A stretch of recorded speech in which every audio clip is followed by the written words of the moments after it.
Championship match with Roxanne Perez going up against Meiko Satomura. As well as that, we're going to have Gigi Dolan taking on Jacy Jayne. And we've also got plenty of other big segments coming up. Of course, I am late again. This is just obviously every week now as I'm trying to race from our podcast into the NXT stream. So I do apologize for that. I am also out of breath because I just had to run upstairs to change the TV over. But yeah, I hope everyone is well. I hope everyone is excited for the night tonight. As we said, it should be a really fun show. I think we've got Dijak against Tony on the show as well. I'm just trying to think about what the match card is. I'm sure it's Tony against Dijak, Roxanne versus Meiko, Gigi versus Jacy, Shawn Michaels being on Grayson Waller effect. And I've got a feeling like there's something else that I'm forgetting as well. But either way, it is a big show tonight. I actually put a tweet out saying, like, you know, Revolution was a lot of fun. Raw was a lot of fun. And NXT looks like it's going to be awesome as well. So a great start to the weekend. Obviously, tomorrow we've got AEW. So that should be good, what with the fallout from Revolution. So really good week for professional wrestling. Really good week. So, yeah, hopefully they give us something memorable tonight. Hello. Hope everyone is well. Suzanne said, can't wait to see Shawn. Yes, it's going to be good. I don't know what to expect out of Shawn, to be honest. I don't know what he's going to say. And I don't know if we're going to get Dragon Lee or not. I did a poll. It received over a good couple of hundred votes, you know, and 69.3% of people have said that we will or think that we will see Dragon Lee. And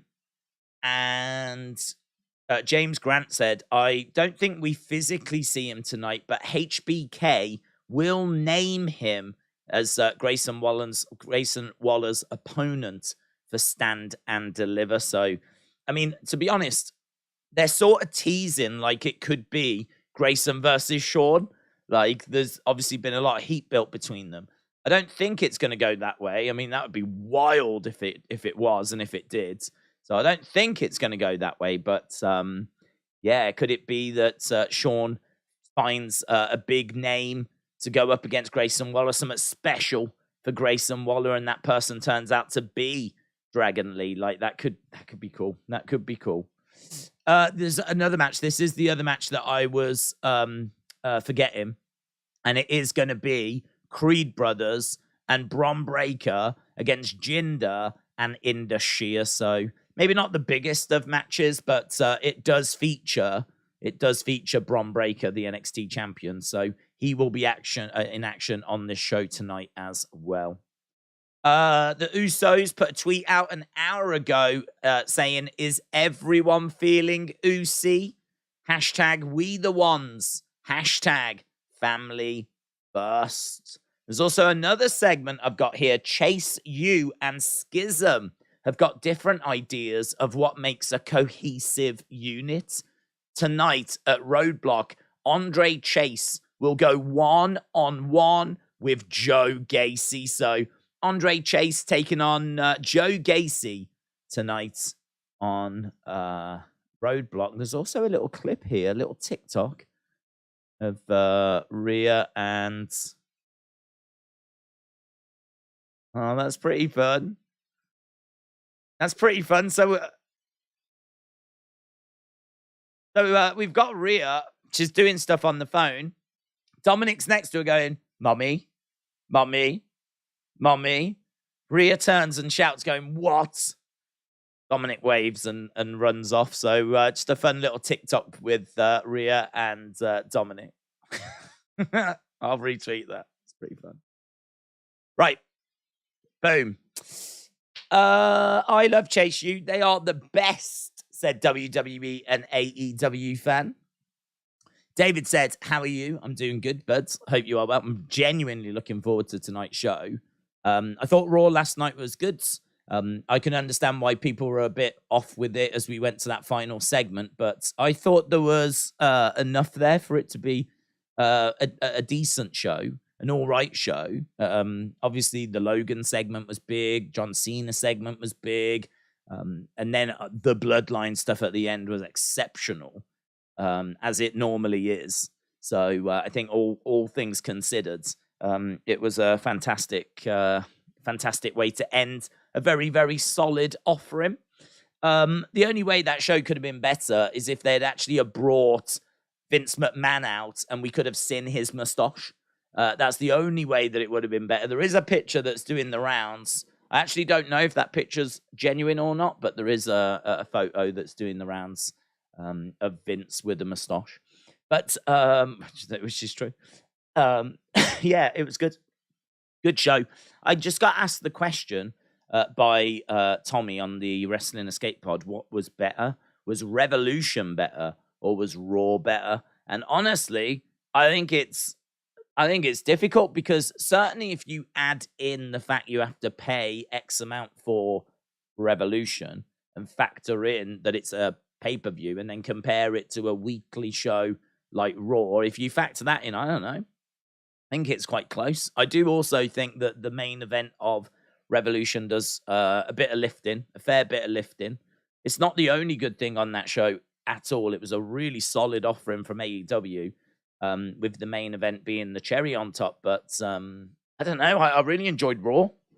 And then, honestly, if you take into account that you don't have to pay for Raw compared to like the $50 or however much you have to pay for Revolution, I think it's a very interesting conversation as to which one just gets the nods. But yeah, obviously this conversation about MJF and the kids and all of that still seems to be rumbling on. So I don't know. I'll have to see if that gets addressed tomorrow or if they're just going to hope that it blows over. But it should blow over. These things tend to blow over. They stick around for a couple of days and then they tend to go. So should settle down. The last 15 minutes of Raw was beautiful, says Fortnite. David said, do you think Jay White will come to NXT today? I don't think so. Jay White coming into NXT tonight would be absolutely mental. That would be mental. I'm not expecting that. Would it make sense? It would, in a way. I mean, it feels a bit disrespectful to him because Jay White is such a big talent, but we did the exact same thing with Finn Balor. Finn Balor was a massive talent, massive name in New Japan. Didn't mean that when he came to WWE, we didn't put him down in NXT. He went to NXT, as did Kushida, as did Hideo Itami, as did Shinsuke Nakamura, as did Asuka.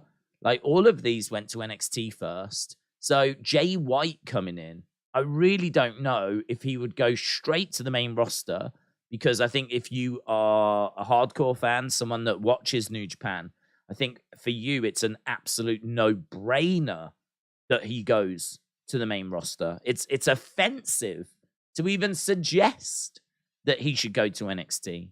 But if you're a casual fan and you've never heard of him, and trust me, there's plenty of them people out there, right? You're not going to think twice about him going to NXT. Him going to NXT, it's just the same as anyone else going to NXT. And so WWE might be thinking, well, the vast majority of our audience are not going to know this guy. So we can either build him up in NXT and then bring him up to the main roster, or we can drop him on the main roster and try and build him up and get somewhere with him just immediately on the main roster. I genuinely don't know which way they would go. I genuinely don't know. Because they're so desperate to sign him, and because we've now got AEW, before, if you wanted to join WWE and they said, well, you've got to go to NXT first, there wasn't much choice, was there? You had to do it. Whereas now, because he could go to AEW, if they turn around and say, right, you're going to NXT first, he might say, well, I don't want to do that. I'll just go to AEW then.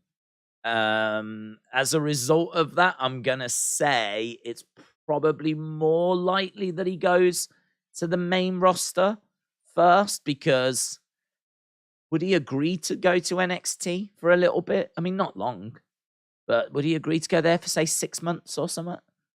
I don't know that he would. Don't know that he would. You know, he's one of the biggest, best wrestlers in the world, and he's going to go down to WWE's developmental. I don't know that he would. So I'll say that I'm certainly not expecting him tonight. It'd be wild if we get him. It's not the craziest thing in the world because, as we said, Shinsuke went there, Kushida went there, Hideo Itami went there, Asuka went there, Kevin Owens went there, Sami Zayn went there. Like, all the big names that have come in recent years have gone there, with the exception of, say, AJ Styles, who I think only didn't go there because he had spent so long in Impact. And so WWE were under the impression that, well, if, you know, people in America that will have seen him on Impact. But obviously, you know, apart from a couple of fleeting appearances on AEW, Jay White's been over in Japan, and honestly, the numbers for people that watch that is very, very low from America and Europe. So again, it's a difficult one. It's a real difficult one. It's a real difficult one. Matthew said, "What's the best wrestling show you've been to in person?" Mine was NXT Brooklyn with Gargano and Cole, 2 out of 3 falls. It's a great one. Best one I've ever been to probably would be a little indie show in Wolverhampton. So it was run by Trent Seven. It was Fight Club Pro, I believe it was called, and it's Trent Seven's promotion. And that out of that area, I believe, is where we got the likes of Millie McKenzie. I think Tyler Bate kind of came through there. I think I don't think Pete Dunne came through there, but he was obviously a massive part of that promotion. So that kind of, I think probably Dave Mastiff as well, because he's from the Black Country, which is kind of the West Midlands, so called because it was very industrial and there was a lot of soot in the air. So it's known as like the Black Country. And so, yeah, we've got a few wrestlers that came out of that promotion, but the show I went to, because they were in NXT UK and because they're like, you know, they know people, their card was incredible. So I think the main event was the Elite versus British Strong Style. So it was Kenny and the Young Bucks versus Tyler Bate, Pete Dunne, and Trent Seven. Which, I mean, if you look at it now, you know, you look at that card now, and, you know, you've got Pete Dunne, who's Butch. You've got the AEW guys, obviously. You've got Tyler Bate, who's down in NXT. On the undercard was Tegan Knox. She was a last-minute addition to a match that I think already featured the likes of Leo Rush. Penta was on the cards. Who else was there? Mark Andrews was on that cards. Zack Sabre Jr. was on that cards. It was mental. I mean, I can sit here and tell you the people that were on it, and at a certain point, it becomes unbelievable that all these people were on the same show, on the same card. And it was like in a room that could hold about 500, and clearly, easily, we doubled it. Like, that room was standing. When I tell you that, like, not only were the seats full, but the kind of rows in between the seats had people in them as well. And the people in the seats obviously weren't sat down because then they wouldn't see, so they were having to stand up. Like, it was dangerous. I would say it was actually dangerous. If there was a fire in that building, it was dangerous. But that wasn't a concern. So we went to that, and yeah, that is mental.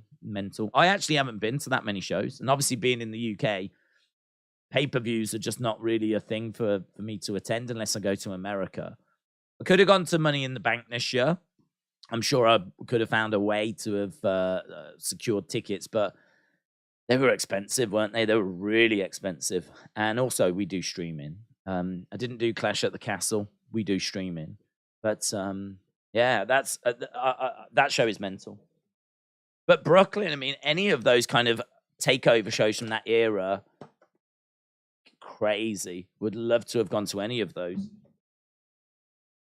we spoke about how the takeover shows just kept getting better and better and better and better, and I don't really feel that way now. I don't think they're getting better and better and better. I think they're all right. I think they're they've got something about them, but that era in particular, brilliant, brilliant.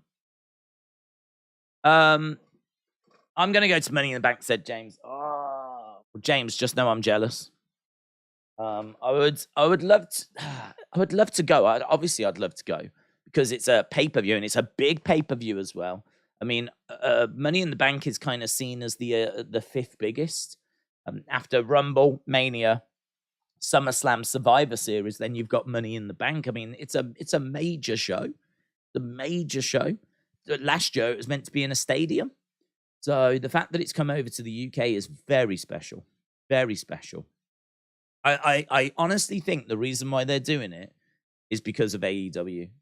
I think that AEW is on ITV here, and Tony often brags about how AEW's viewing figures are well above WWE's here, and the reason is because WWE is on BT Sport and it's on in the middle of the night, and I'm sure they do show replays. But to be honest, even those replays are on BT Sport, which is a channel that you have to pay for extra to watch. Whereas AEW, you have to pay to watch it live on Fight, but the replays go onto ITV, and ITV is in every house, every home in the UK. ITV is channel number 3.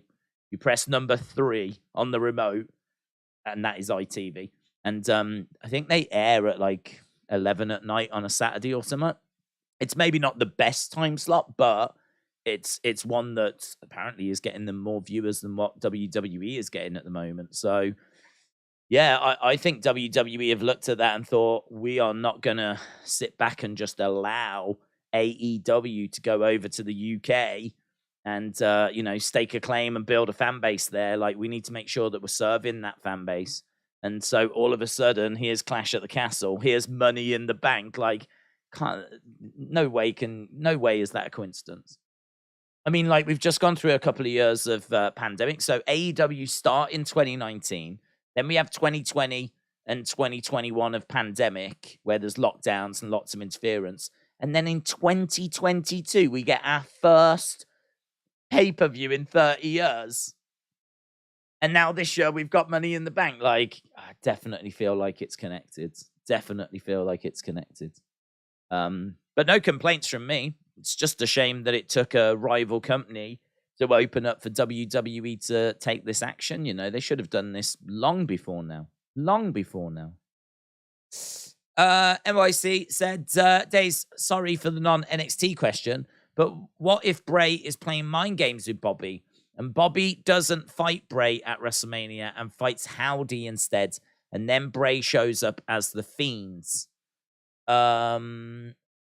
What if he is playing mind games with Bobby and Bobby doesn't fight Bray? He fights Howdy instead. He could be playing games. I don't think that's a very interesting twist, if I'm being honest. I think watching Bobby beat up Howdy the other day, and Howdy I think that was a really bad segment. I think, like, I was just talking about this on the Wrestling Escape Pod. I think that Bobby just doesn't want to get any nonsense on him. That's the vibe that I get, because why did we not get a bigger Bray segment yesterday on Raw? I mean, it's so mental. It's so crazy if you think about the fact that White Rabbit was such a big success. I mean, like, they've got all the data. They know how many times these things were scanned, right? They can track that. They know how many times certain channels were visited, or, they can have a look and find out, like, how many times websites were searched for or whatever. They can see how many people basically engaged with White Rabbit. And, I mean, every indicator says it was this monstrous success, this massive success, to the point where Triple H said, we will definitely do it again. We just need the right time, the right story, and we'll definitely look to do it again. It was this big success, right? So White Rabbit kills it. And then Bray comes in, and, the story unfolds and people can say it was a slow pace and people have got their little criticisms and everything, and that's absolutely fine. But here we are, months and months later, building to WrestleMania. Bray's opponent is Bobby, who is lastminute.com, right? I think we can all agree. I mean, like, there's no one can tell me that when Bray came back and we spoke about Bray at Mania, that what we've seen so far is what we thought we were going to get, right? This isn't even me knocking Bray. I'm not knocking Bray. No Bray knocking here. This is me knocking creative. I'm knocking creative because why are we not going bigger with the Bray Bobby story? First of all, it doesn't make a great deal of sense. I know there's the theory out there that he's going after Bobby because Bobby is, a muscle guy and that's what Vince likes. And so he's trying to bring down this. But I don't buy it that. What that is for me is fans trying to find a reason as to why we're doing this rather than it being the reason. I mean, we know the truth is that it was meant to be Brock, and that's the first person they wanted because Brock versus Bray is a match people want to see in 2023. Like, that's a match that people want to see. We know that Austin in our community wanted to see it as well. And we know that that was something that they wanted to do. Brock turned it down, didn't want to do it. So it feels like we've had to find an alternative. I think we've looked at the card. There's a lot of people that are already in matches. And so now here's Bobby, right? So we've got Bobby. We go with Bobby and there's no story. We haven't been given a reason yet as to why he's targeted Bobby. All he's said is Bobby, Brock, whoever wins, you just know you need to run, right? And that's all that we've had so far. And then obviously there was the Howdy attack. There was the Muscle Man Dance clip, right? There was the Howdy attack, which I didn't think looked that great, to be honest. Then on this week's Raw, all we got was Bobby talking, a little flicker in the background. Like, how have we gone from White Rabbit and how intense and impressive that was to where we are right now? This is WrestleMania. This is we're not building towards Backlash. We're not building towards like Hell in a Cell. We're building towards the biggest show of the year. And this is the story that we've got for Bray. I mean, even if Brock did turn it down, he couldn't have just turned it down last week. This, honestly, all of this feels so last minute. So last minute. Like, surely we were thinking about this last year when we were trying to put the card together. So surely we would have spoke to Brock last year, or, we would have got the ball in motion last year. It really feels like Bobby only became the opponent like a week or two before this feud even started. Because there just doesn't seem to be anything prepared for it. There doesn't seem to be much planned for it. Like, what kind of long-term booking does this feud take? I mean, we've got Rob Fee, who's in charge of long-term booking. Well, I ain't done nothing on this feud so far, has he? And I know people will say, yeah, but it's still early and whatever. We ain't got that long. Ain't got that long. I mean, we're 20-odd days out. 20-odd days out. And again, people might say, well, Bray is a SmackDown superstar, so you can't really judge it on Raw. But, I mean, you'd counter that by saying why, because White Rabbit played on both shows. And Bobby is a Raw superstar. You've got the perfect opportunity here to have something on Raw for Bobby and then something on SmackDown for Bray. It's a great opportunity to, hit both shows. And, I don't know. It's just really weird, isn't it? It's really, really weird. It feels like, as I said, it's a bit last minute. It's not really it's got nowhere near the focus on it that Logan and Seth does, or seemingly what the John Cena match does, or what the Bloodline stories will have, and Cody. Like, it's just, this feels like it's like quite low down in the priority list, and I just don't know why. Don't know why.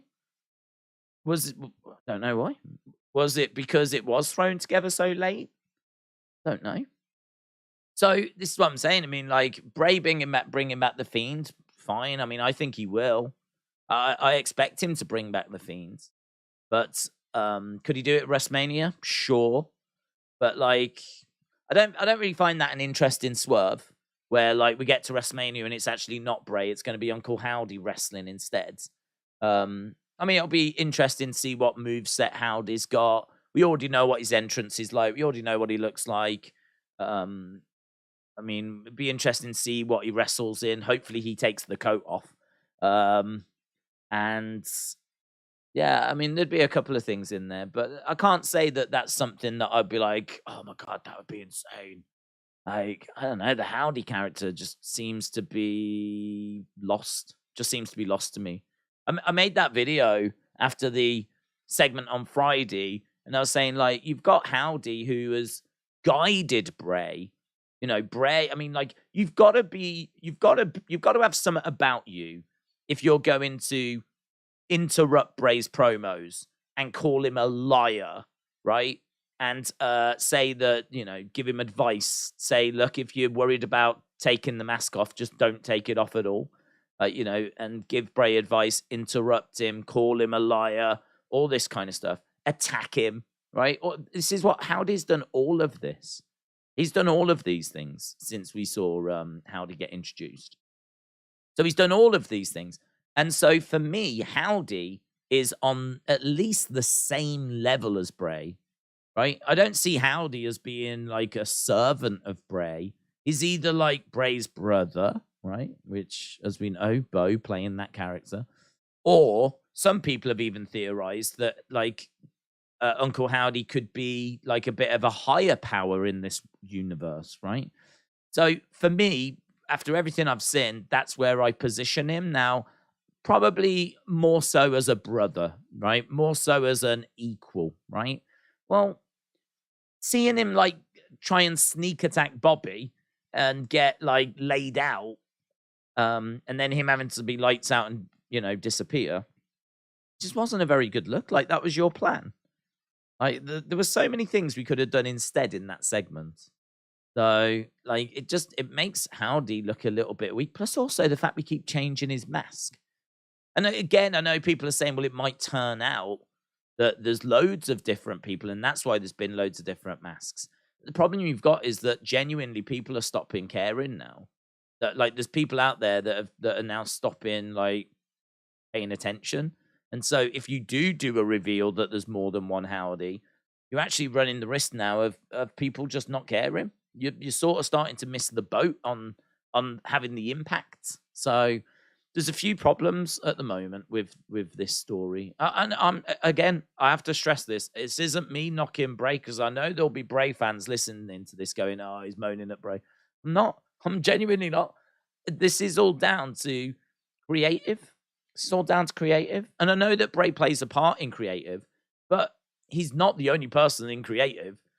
Like, Bray comes up with all these ideas, right? I mean, Howdy is his idea, and how it all fits together, and Funhouse and QR codes and all of this. Like, you know, Bray comes up with all of this stuff. What creative need to do is they need to take these ideas and put it into a formula that's going to be able to deliver segments on a regular basis, strong segments as well. And, you know, they need to do that. Whereas it just feels like Bray is coming up with all of this stuff, but the way it's being packaged and delivered is, I'm going to use the word inconsistent. Inconsistent. Some weeks you can get a Firefly Funhouse that kills it. And then some weeks you can have Uncle Howdy getting beaten up, and that's it. Or you can have a little promo, and that's it. Like, you just don't know what you're going to get. Like, Friday coming, this SmackDown, is it going to be something amazing from Bray? Is it going to be like a big segment from Bray, which is what I think this feud needs? Or is it just going to be another little promo and that's it? You just don't know what to expect, do you? So there's work that needs to be done. There's work that needs to be done with this story. I hope it is a big segment. I think any chance Cena beats Theory, and I think, is there a chance Cena is going to beat Theory, and I think he is going to retire John. Oh, right. So you think Cena beats Theory and then they do a rematch and then he retires Cena? I don't know. I think on this stage, WrestleMania stage, I think Theory needs to win. I mean, 80,000 in the stadium, and then, how many people watching at home? Like, you need to make sure that you are making Theory look really good in front of all of those people. I really like Mitchell's comment yesterday. Mitchell was talking about how Cena is like the standard bearer, and so you've got to get up to that standard. So Cena killed Theory, killed him on the mic. It was a KO. It was a murder, right? It was a massacre. And so Theory needs to get to that level. And I think as we get closer to Mania, I'm hoping that we see Theory rising to that level. I'm hoping that what we're watching is literally the evolution of Austin Theory during this feud, where he's going to go from being potential. He talks about being the present, but Cena's saying, we don't believe you, where he goes to justifying that he is the present, not only by beating Cena, but by stronger promos, stronger segments, and, carrying the burden of beating Cena afterwards. Because if you beat Cena afterwards, you're going to get heat, right? The fans love Cena. You got a great reaction, obviously, on Raw. And so if Austin Theory beats Cena, then, you've got to justify it. You've got to carry on that momentum, and you've got to deal with the crowd and their reactions. I feel like he can do that. I think he's already shown he can do that. But this is definitely Austin Theory in my mind being tested. I feel like they believe in Theory. I think they just don't know quite where he is. And I think you put him in there with Cena, and this should be a great match. They need to deliver a great match. Really, for Theory, Cena doesn't have to at this stage in his career, but Theory does, because if you're going to be given this sort of spotlight and you're going to be put in there with John Cena, then, you should be able to deliver a really good match, a match that really gets people talking. Your competition is Logan and Seth. And, if you're Austin Theory and you're seeing like Logan Paul getting all these plaudits, like, if you're Austin Theory, then you need to step up. This is stepping up time. This is show us what you've got time. This is, we think you could be face of the company, but we need to see it time. And I'm really interested in this story. This story has really got me as a result, because I think it's bigger than just, let's bring in Cena and have Cena face Theory. This feels more like a test. And Cena will test you. He'll test you in the ring. He'll test you on the microphone. It'll be a real test, this, for Theory. This is not going to be like nights off. This isn't going to be an easy build where you can just turn up and do the segment. Like, I really think you've got to put your work in. You've got to plan. You've got to plan the match. You've got to plan your moments, your spots. You've got to plan your promo. You've got to think of killer lines. Like, you've got to go through all of this. Because you've got to make sure that you can go toe to toe with one of the greatest to ever do it. So, yeah, I love it. I love the feud. I'm excited for the match. Will Cena retire? I don't know that he will. I think he still loves coming back, to be honest. I mean, he came back at New Year, didn't he? Came back like the last SmackDown, 30th of December or whatever, and did a little tag match thing. I think Cena loves being in front of people, talking to the fans. Is his body starting to fail him? Yeah, maybe. I mean, I don't know that Cena is someone that's going to just keep going till the wheels fall off. I don't think it's Triple H or Ric Flair. I think he will call it quits. I don't know that I could say it's now, to be honest. I don't know that this is the moment. Could be. There's been no noises of it, but could be.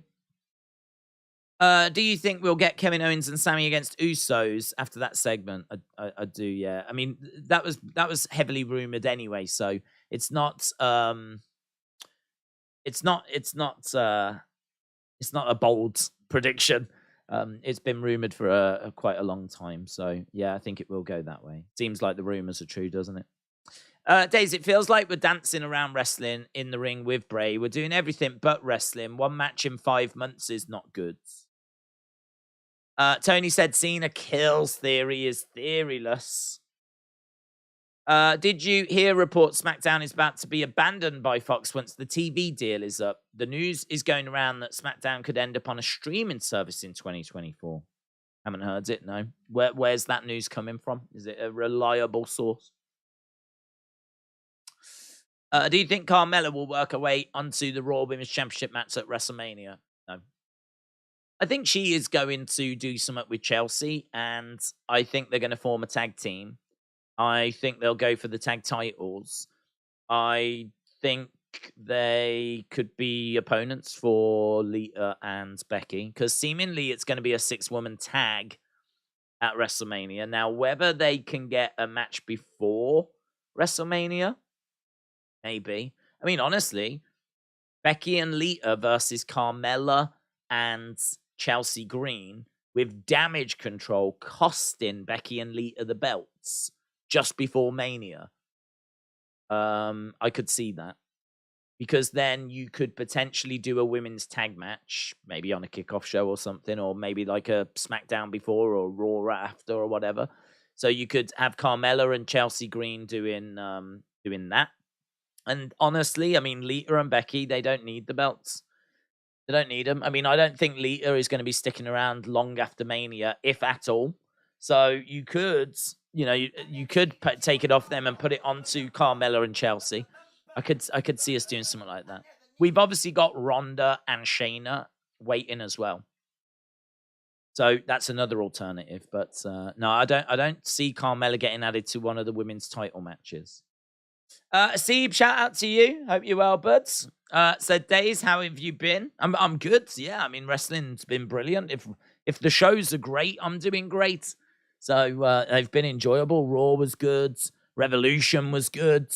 Obviously, high hopes for NXT tonight. We're 5 minutes away from going over to NXT. And so hopefully tonight is going to be another third night in a row where it's going to get knocked out the park. Sunday night was good. In fairness, Saturday was good as well.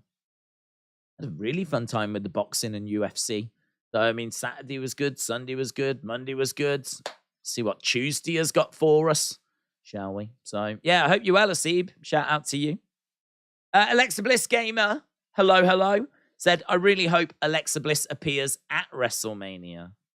Well, the big rumors in there that she's meant to be getting involved with the Bray story very soon. So, whether that's at Mania or just after Mania, like maybe the Fallout show, it could be one of them. But it is expected she'll be back soon. So, yeah, I mean, it's disappointing in a way. She's not on the card, of course.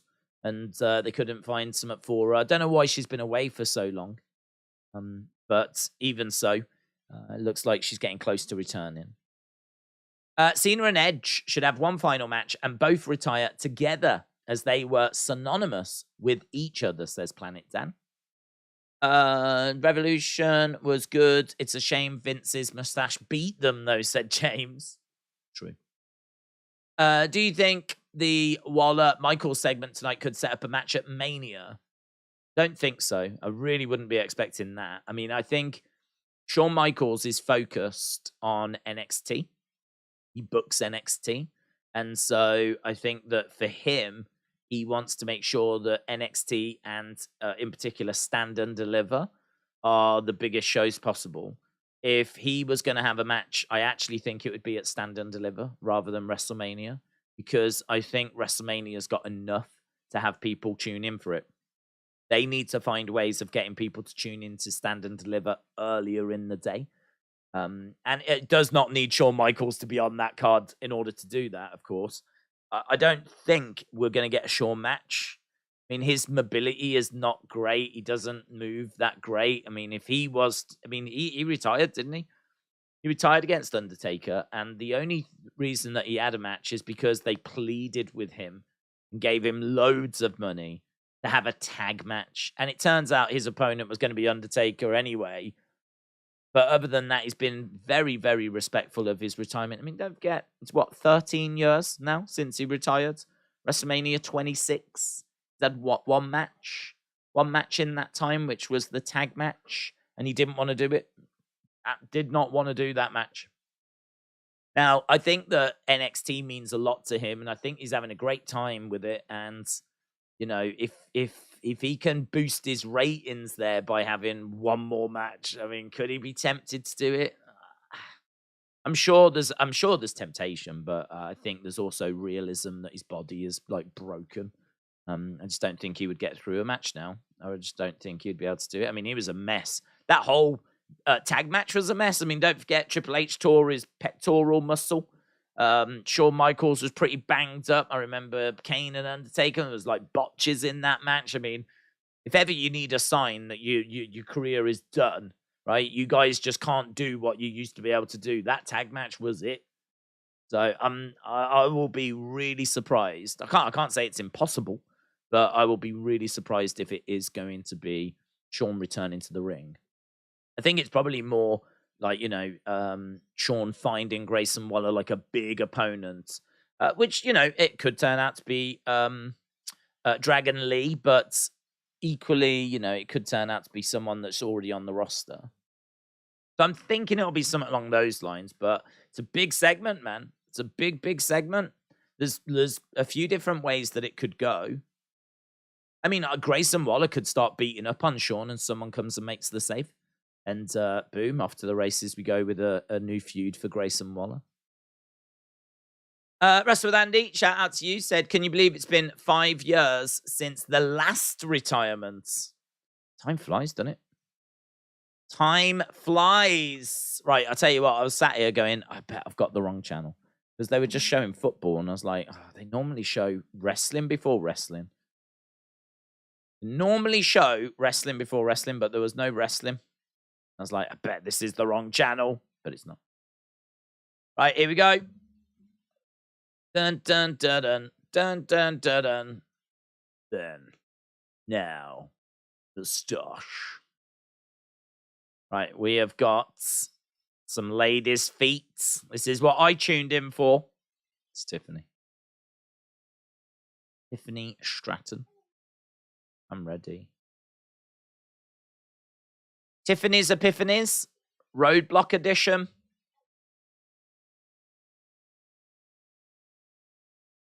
25 days. That's all we've got. 25 days till Stand and Deliver, which is on the same day as WrestleMania Night 1.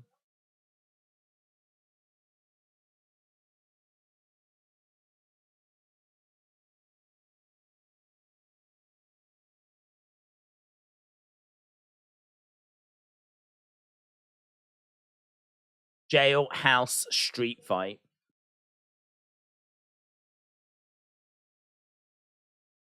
So tragic. Is that tonight, is it? The Jailhouse Street Fight?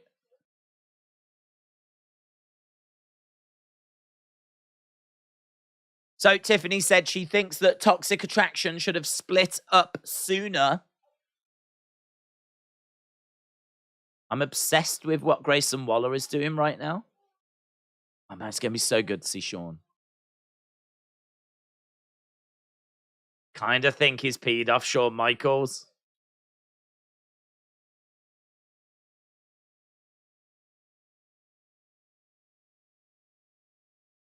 Yeah, it's going to be good, man. Do you see Roxanne beating Meiko? I think so. Think so.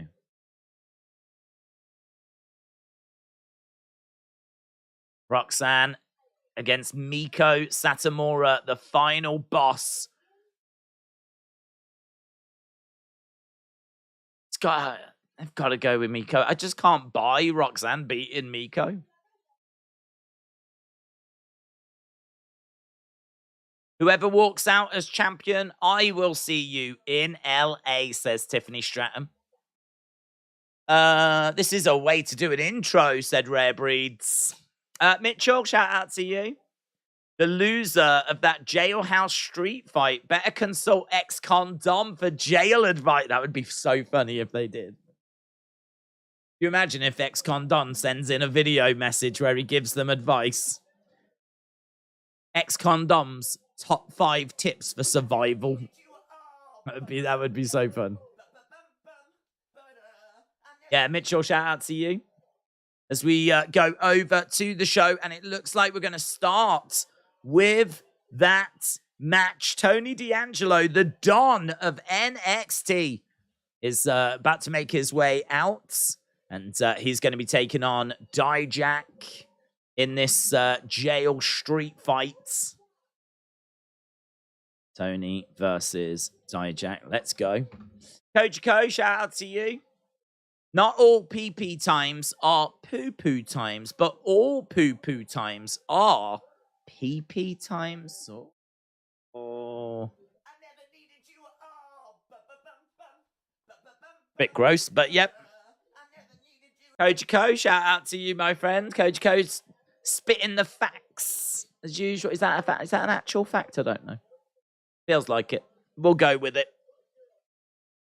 Winner will be declared when one superstar can incapacitate their opponent and throw them inside the cell. Right, Tony with Channing Stacks Lorenzo, I believe his name is. Kieran said, do you think this WrestleMania will be one of the greatest WrestleManias with all the matches that made for both nights? We touched on this yesterday. I think it's got potential to be one of the best two-day WrestleManias. Whether it can be one of the best ever WrestleManias, I mean, I just don't know, because I think it's really hard to compare the two-day Manias to the one-day Mania. It's really hard to compare what is effectively a 6-hour show, you know, maybe longer. I don't know how long each day goes for, to be honest, but roughly 3 hours each day. But comparing that to what used to be a 3-hour show, you know? I mean, I just always think across 6 hours, you would always be able to find stuff that you could cut. Yeah, I didn't really need this, you know? I could have done without this. Right. So as great as, you know, this is where if you used to take the best parts of the 6 hours, put it into 3 hours, undeniable. Undeniable. Across 6 hours. You know, can you deliver a show consistently high enough whereby it will be regarded as one of the greatest Manias ever? I mean, maybe you can. Maybe you can. The card certainly looks stronger. Normally, you look at the card and you go, not bothered about that match, not bothered about that match. And maybe there's about 80% that looks good. Maybe there's 20% you're like, could have done that on SmackDown. Could have done that on Raw. I don't really think there's anything yet that looks like that. Every match, including Brock and Moss, because, I mean, listen, it's a Brock match. Brock Lesnar's Brock Lesnar. Do you know what I mean? If that was Braun and a Moss, then I'd probably feel that way. But Brock and a Moss, the same Brock that flipped the ring over at SummerSlam. Even that match I'm down for watching, so... Yeah, I would say it's got potential to be a fantastic Mania. Could it be one of the best ever? That would just be my concern. We've got a nightstick homage to the Big Boss Man. Kicks coming in here by Tony. Big clubbing blows. I've eaten so many summer sausages, says Tim, over the past week. There will be lots of poo-poo times for me. Well, Tim, listen, just so you know, mate, when you go poo-poo, you go pee-pee as well. That's a fact. You can't deny this. Tony trying to close the door on Dijak. Dijak grabbing Tony, hurling him into this cage. Cage, for those of you that aren't watching, looks like the same sort of cage they use for war games. War game. Door being closed. Shot there by Tony. Stacks is already down. Big clubbing blow there to Dijak. Uppercut there by Tony. Big shots coming in. Tony gets driven against the side of the ring. And Channing coming over, checking on Tony. He got slammed on top of the... Wow! Dijak just hurled that chair at Channing. The ferocity that he chucked that chair with was insane. Never seen a chair move so quick in my life. That was awesome. Yeah, there was I think it was a choke slam on the outside, and he just clipped the nightstick that happened to be on the floor. Now we've got him slamming Tony onto a chair that's in the ring. Picks him up, Bang. Now we've got some more chairs being chucked in. We want tables, says the NXT universe. Are they in the cage all show? That would be awesome, said Mitchell. That chair to Stack's face. Oh, says Scott. I know, man. Proper ferocious. Right, there's a whole load of chairs that have been brought in and stacks on top of Tony. Right, we've got Dijak going up, looking for... He's going to moonsault onto the chairs that... Gets walloped across the back there by Tony. Tony D'Angelo. Ooh, Dijak. Dijak, like, over-rotated by the looks of it. I thought he was going to go for, like, a belly-to-back suplex. But he ended up, like, flipping over and actually taking it out with his chest.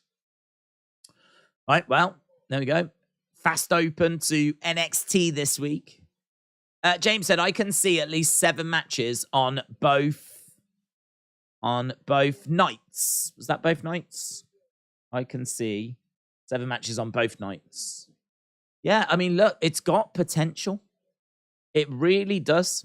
I mean, if BT put out a really nice graphic, very simple, but it just had like the images of both fighters and, you know, the text in the middle, black with like a bit of gold. It looked really smart.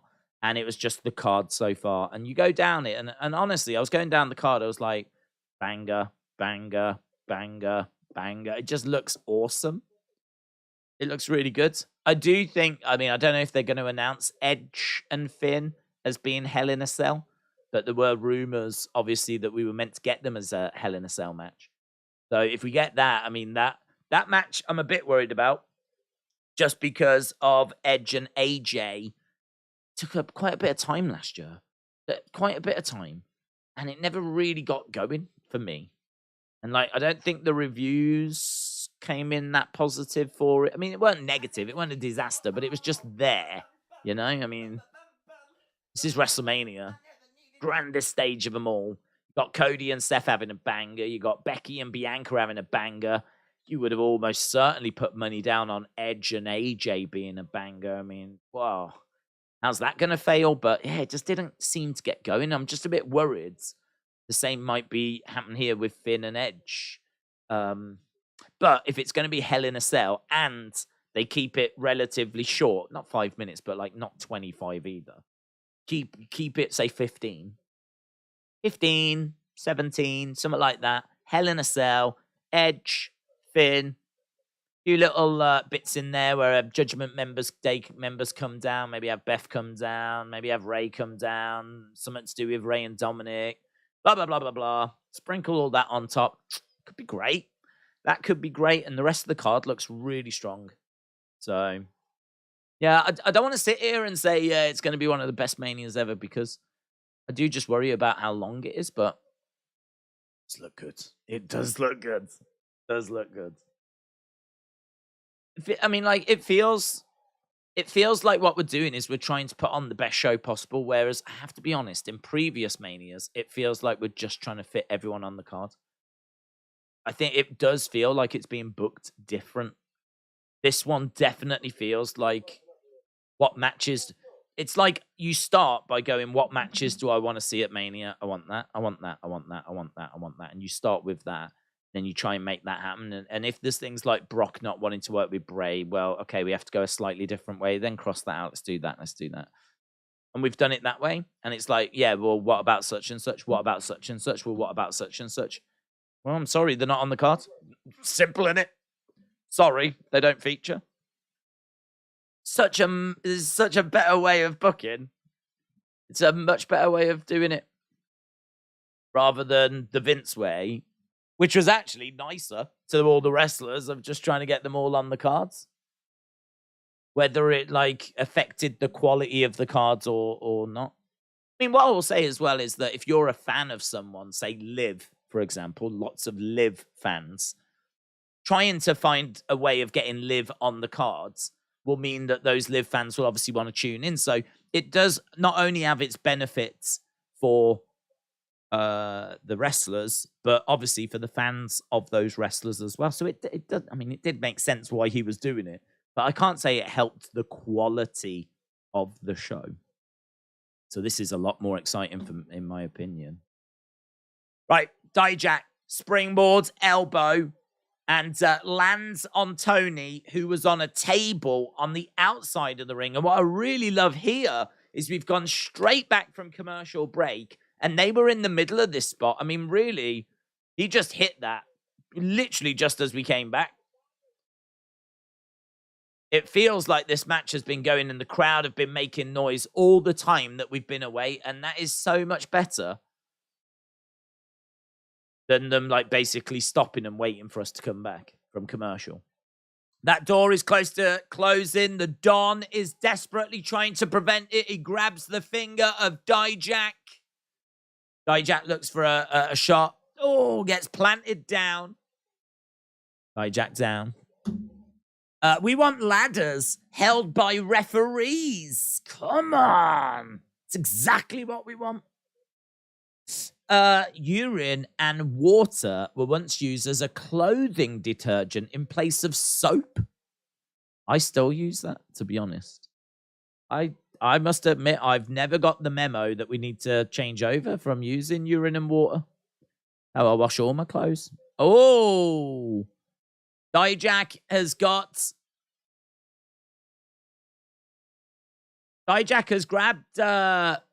Shannon.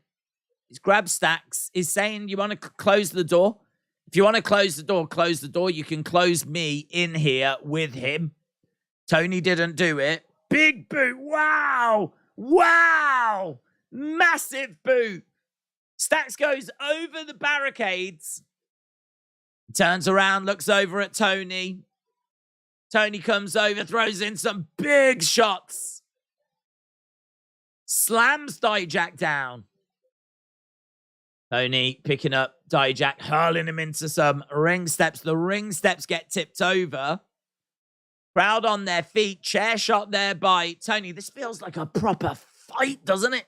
This feels like these two really hate each other. Look at the intensity of those chair shots. An amazing pace to the match as well. Now we've got Dijak is looking to hurl him into the cage. Low blow there by Dijak. Dijak coming over to Tony. Looking to pick him up. He's got him on his shoulders. Oh, GTS. GTS. Right, well, we've dealt with Stacks. He's out of the equation.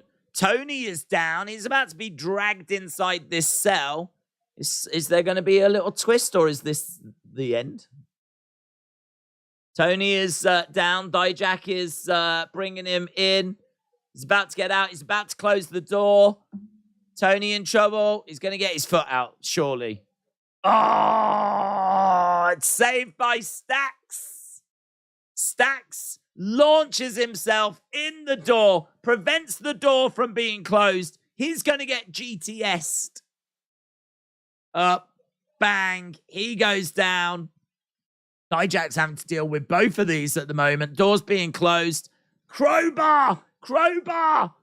Tony with a crowbar. Walloping Dijak. Bang. Dijak goes down. He slams the door in his face. Tony wins. Tony beats Dijak. Feel sorry for Dijak.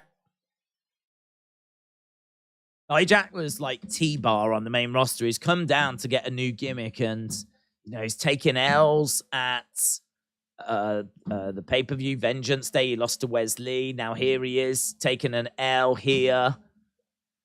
Taking L's. This guy, he's taking a lot of L's. Even the worst stains on clothes disappeared due to the ammonia in the pit. Listen, I know, mate. I know. It's all I use. All I use. Coach, shout out to you, my friend. Really appreciate the support. Coach, right now, I think everyone is peeing into a bottle, and they're going to be using that as washing up detergent going forwards. I'll tell you what I use it for as well, and you might think I'm crazy, but I swear by it. I use it to wash my dishes.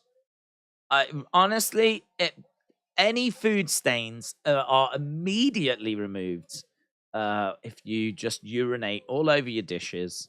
I mean, I'm not a savage. I do wipe them down with a tea towel after.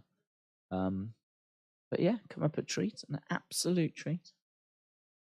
Here's Roxanne Perez backstage. Wes, shout out to you, bud. Wes 420.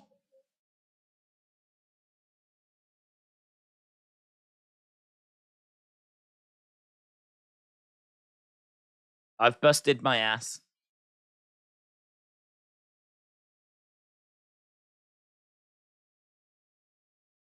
I've exhausted all my resources.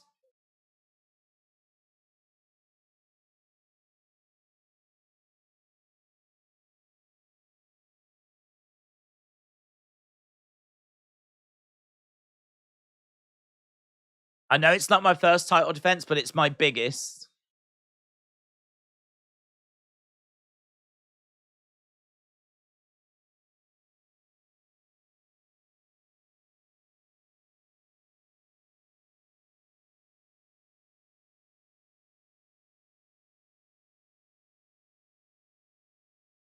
Beating Meiko would be just as big as me winning the title.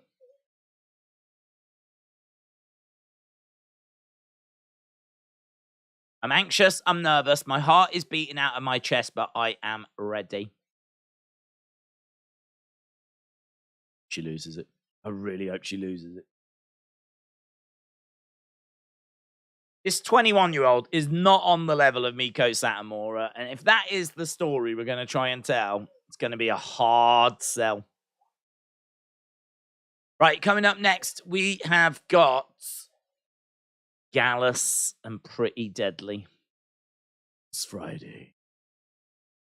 5 of SmackDown's biggest superstars are gonna collide to face Gunther.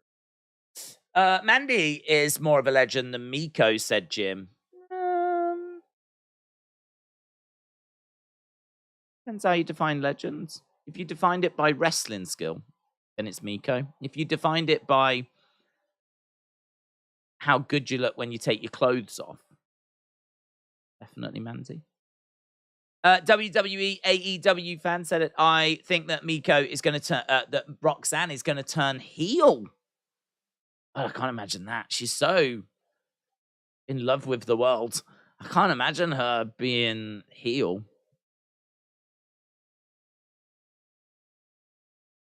I can't imagine it. Although, you know, AJ Lee, you could make the argument, you know, she was all bubbly and the same, and we went heel with her. I liked AJ Lee as a heel. I think I'd probably like Roxanne more as a heel as well. She's go in the ring. I ain't got any problem with like her wrestling. She can go. She's just I don't know. She's too nice. She's too nice. She's still in that I'm really pleased to be here kind of everything's wonderful stage. Her beating Meiko. Final boss. She spent a whole life wrestling over in Japan. She trains women in Japan. She came up with some of the best female talent that we've ever seen. Been involved in some absolutely incredible matches. She competed in WCW. She is absolutely amazing. And a wonderful striker as well. Meiko, very much, you could see Meiko being like Asuka's final challenge. You know what I mean? Like if Asuka was to go on and win the titles, like her final boss, her final challenge would be like Meiko. She's like that level of epic.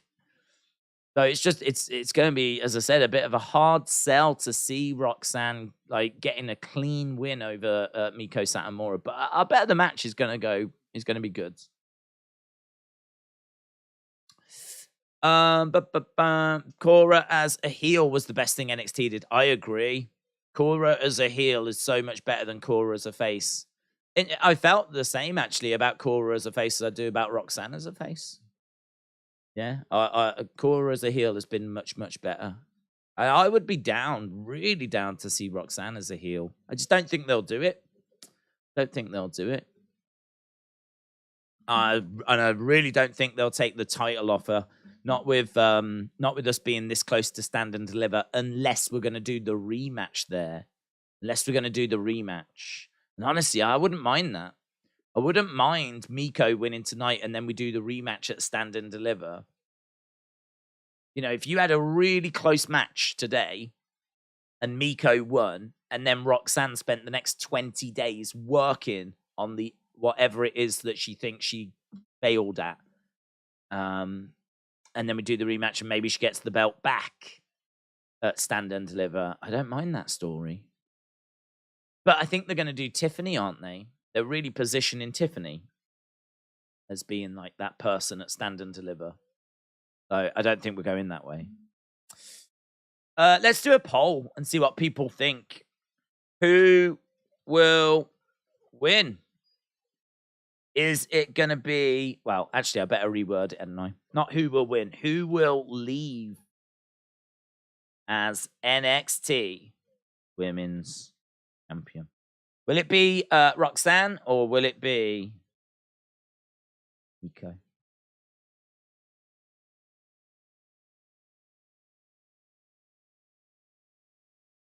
WWE Superstar Sunday. Right. We were at commercial break. We're going back. Is that Kiana? There's Kiana.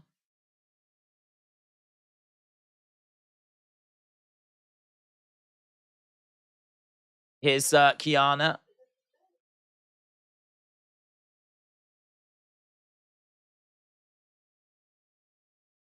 Here's Josh. Josh Briggs.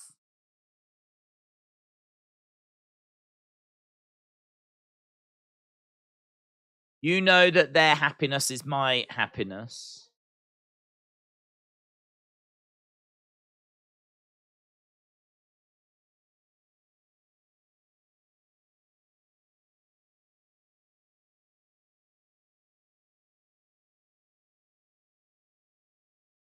Oh, is that not from him? Was that not from him? He just picked up a little note from the flowers and she immediately snatched it and put it in a book. I think it's because if he had opened it, it wasn't from Jensen.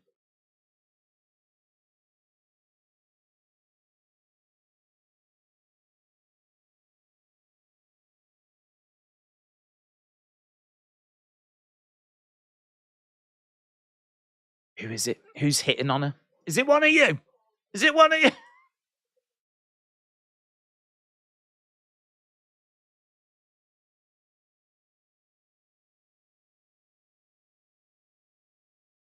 Don't like it, guys. I know women. Trust me, I know women. Something's going on there. Don't like it. Don't trust her.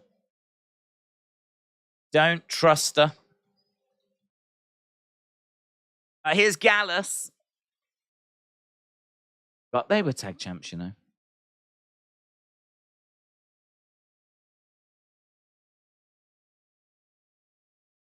Elton.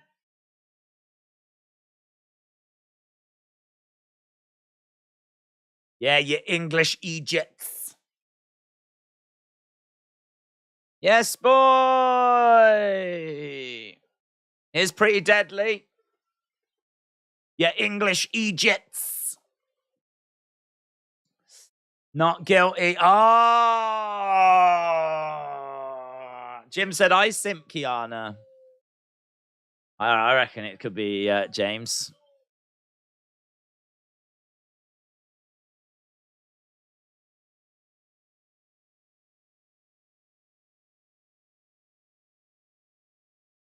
Okay, so Pretty Deadly are on this platform.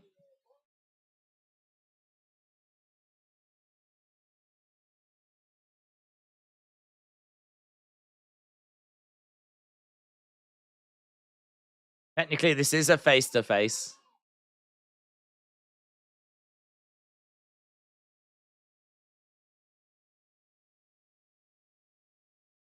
What do we have to do to get you in this ring?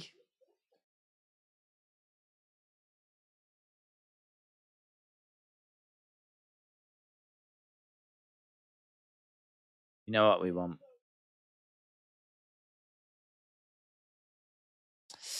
This show is kind of like drama club with wrestling matches in the background, said Corey.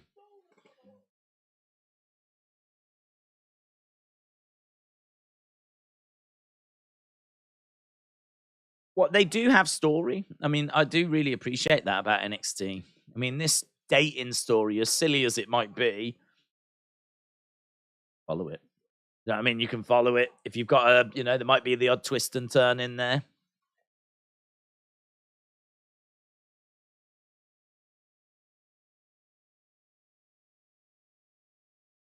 You roughed us up 2 weeks ago.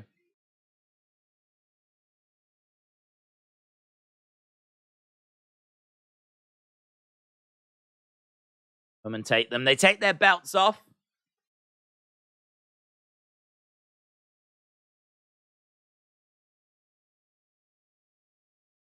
How about we give you a jolly good thrashing right now? Pretty Deadly are making their way down to the ring.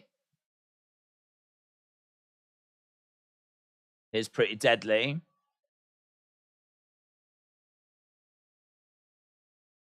Wolfgang slingshotting Pretty Deadly into the ring.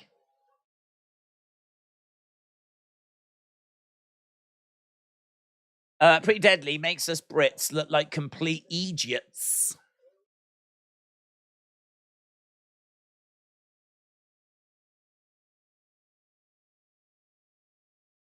Roll out the ring, and I must say, this is a bit of a flat segment. There's not even anything that interesting. Let's have a face-to-face. We are having a face-to-face. Come down to the ring and have the face-to-face. We don't need to come around to the ring and have the face-to-face. What's it going to take to make you come to the ring? We're going to come to the ring. They get in the ring. They get beat up. End of segment. That's it. Did a 5-year-old write that segment? Did an actual adult get paid to write that segment?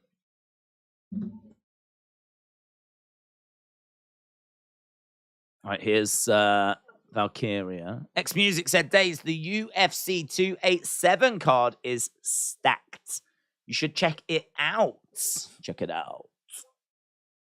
I'm trying to think what the main event of that one is. Because 8-6 is Leon Edwards, isn't it? Got a feeling that 8-7 is important. I can't remember what it is. Here's the Creed brothers. Tony said, I'm older than most of you on here. All right, Tony. There's no need to brag. Here's Creed brothers. So it's going to be Creed brothers and Ron versus Indashir and Jinder. There's Ivy Nile.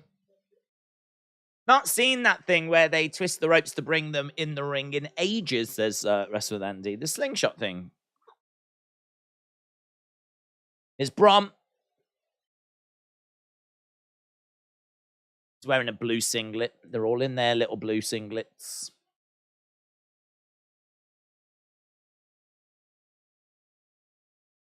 Got their towels.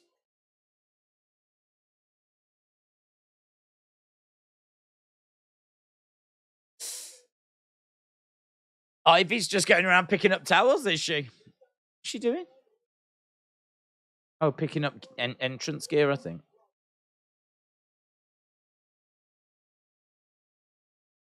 Right, 6-man tag match coming up. Cena was filming a movie called Grand Death Lotto.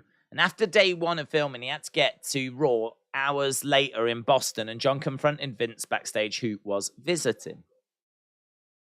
Yeah, I think Vince was there for John. I don't know if it was only for John, but I think they've got a really close relationship by the sounds of things. Turn that down. Older than 83, said Brian. Jim said 36. What are we guessing? Are we guessing how old? Are we guessing how old people are or something? Just got loads of ages. Are we trying to guess how old Tony is? Is that what it is? 31 rotations around our sun on the 9th, says Jamie. John and Vince share women, said Jim. Okay. Okay. They do look like they are a real treat. They do, don't they? The Creeds and Braun, all in their blue singlets. They look good. Yeah. This match should be fun. We're a quarter of the way through the show. I thought the first match had a nice pace to it, had a good energy to it. I think that last segment was pretty flat. This match should be pretty decent, though. Obviously, we're building towards that main event, which is for the NXT Women's Championship.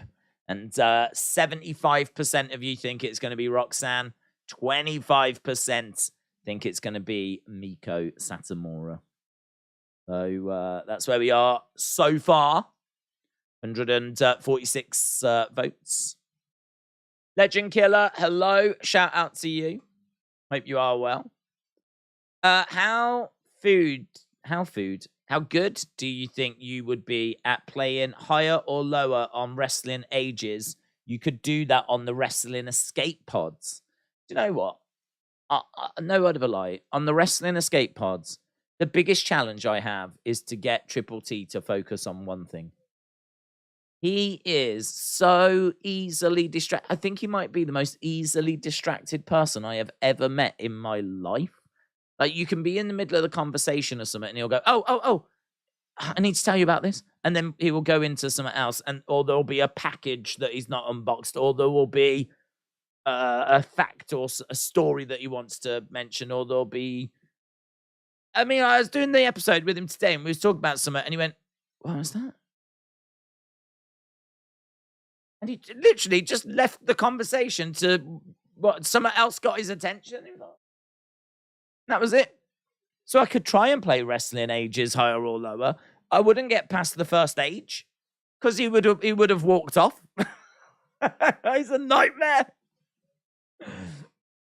A nightmare. Conversations tend to last all of about 5 minutes.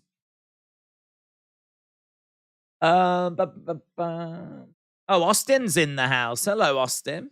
Hope you're well. Welcome back.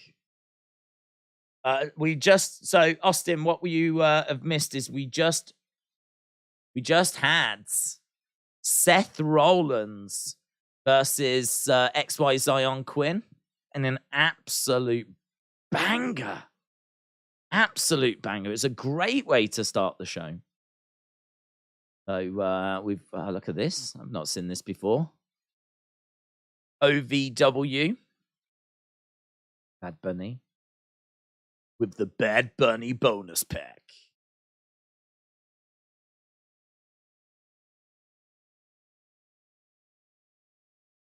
I don't know a single well, I know one Bad Bunny song, and it's that Booker T one.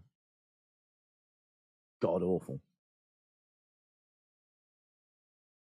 Right, we've got Ilya Dragunov. Austin, hello. Tim said John Cena and Linda smooching. Austin said, I've been watching NXT from the start. Jamie, you missed it then. Next time, pay closer attention. You'll never break my will.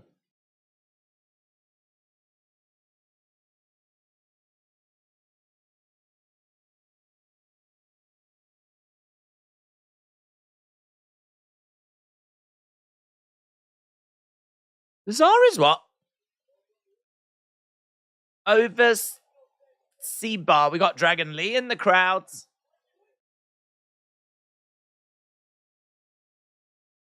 Oh, well, that sort of changes. Does that change the Shawn Michaels announcement?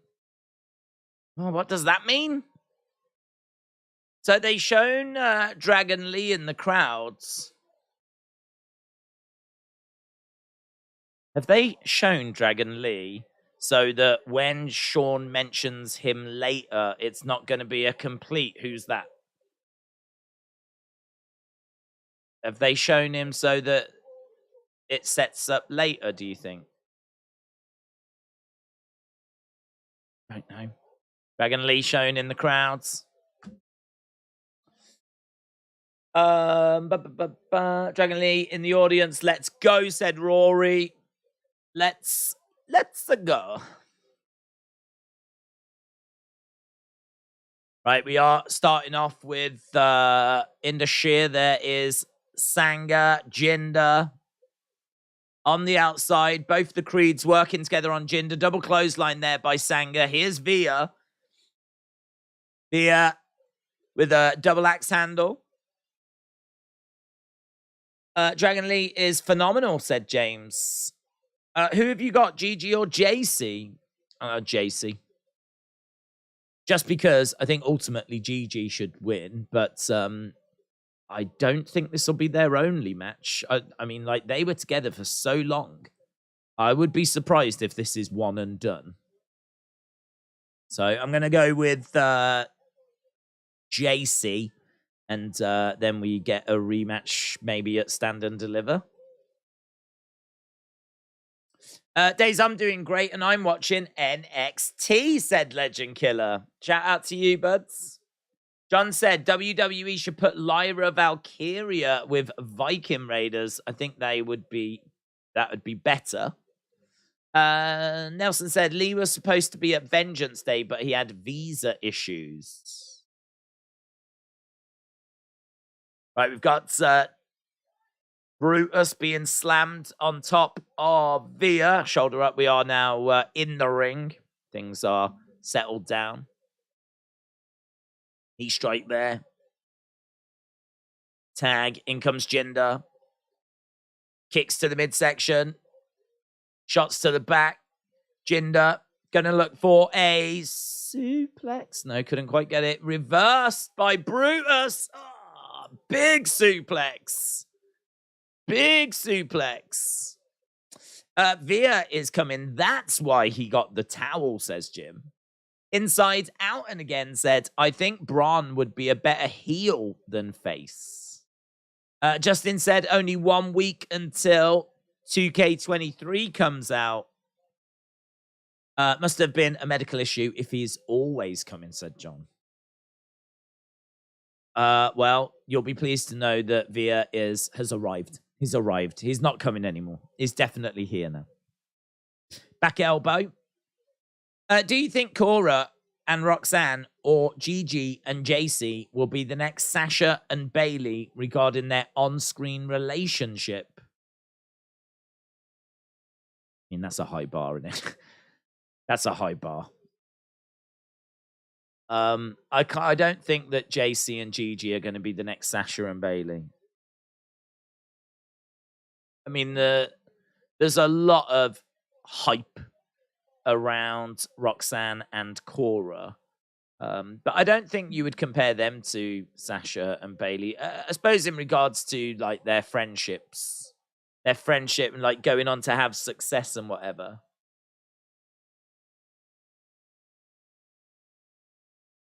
I don't know that I see anyone really. I don't know if they're quite as close. I mean, I don't know too much about them outside of NXT at this stage. I feel like I feel like both of those examples are probably close, but are they as close as Sasha and Bayley? I mean, we saw Bayley going over to support Sasha in her first match and actually flying over to Japan to be there for when she debuted as Mercedes Moné. Like, would we see Cora doing that for Roxanne if they were both outside of WWE? Would we see Gigi do that for Jacy? I just don't know. Just don't know. I had an awesome time toy hunting today, said Irish Rebel. Very good. Big Time Back said, Jacy Jayne being compared to Sasha or Bayley is wild. think it was more like the relationship rather than is she as good.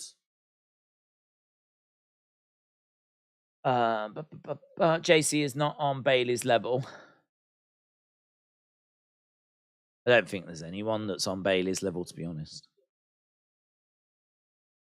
It's just a shame that she's doing like the damage control stuff because it does feel like a waste right now. I feel like we could be getting more out of Bayley. Right, we are at commercial break. If you are just joining us, amazingly, we're only 17 minutes away from halftime scores. That is pretty crazy, isn't it? 17 minutes and we'll be at halftime scores. So it has gone very, very quickly. And we've still got, we've still got the Shawn Michaels segment. That's going to be monstrous. I don't know what to expect. Now that they've shown Dragon Lee, I really think it is going to be Dragon Lee. Now that they've shown him, I think they've done that to set it up so that when they say you're going to be facing Dragon Lee, if you don't know of Dragon Lee, well, you've just been shown him, so you'll have an idea. Oh, that guy that we saw earlier in the crowd. So I'm thinking it was a setup for that.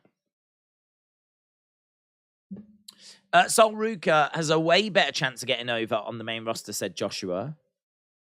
XY Zion Quinn would bury Seth Rollins if they had a match. Let's be honest.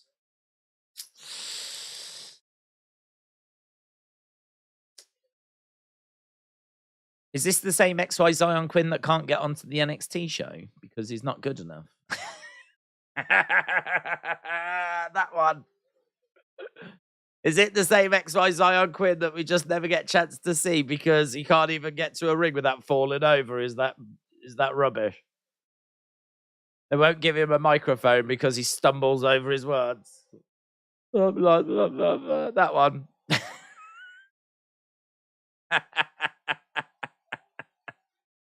Did you see the video of Liv meeting that fan? No, did you? However, they did nail it with the yellow outfits and black polka dots. What's that? Dusty. NXT Stand and Deliver is 3 weeks away. Wyatt, says Austin. Who the is Dragon Lee? Yeah, well, there will be people that have that don't know. He was big. I know him from New Japan. I know he's had some matches over in New Japan. I think he's predominantly been down in Mexico, hasn't he? Is it AAA that he's competed with? So, yeah, he is a fantastic wrestler. Fast-paced, ricochet, luchador-esque, kind of thing. A lot of excitement around him. Big Time Back said, Daze, this is just nitpicking, but what do you think about AEW ring announcers repeatedly hitting the bell when there's a post-match beatdown? I find it strange. What, like the when there's been that ding ding ding ding ding ding ding ding ding ding ding ding ding? That's an old school thing, isn't it? It's old school. I think I've never really understood why they do it. I think it's just to add to the situation. So I think it's like, you've got Carnage. I think if you ring in the bell, it's kind of like panic. It's kind of like an alarm. It's kind of like we've got a situation backstage. Maybe it's like a signal, a message, like ding ding ding ding ding ding ding ding ding ding ding. If you're in Gorilla and you just happen to not be watching the show. We've got a situation, bring officials, emergency. Ding ding ding ding ding. I don't mind it. I think it's just meant to add to the atmosphere.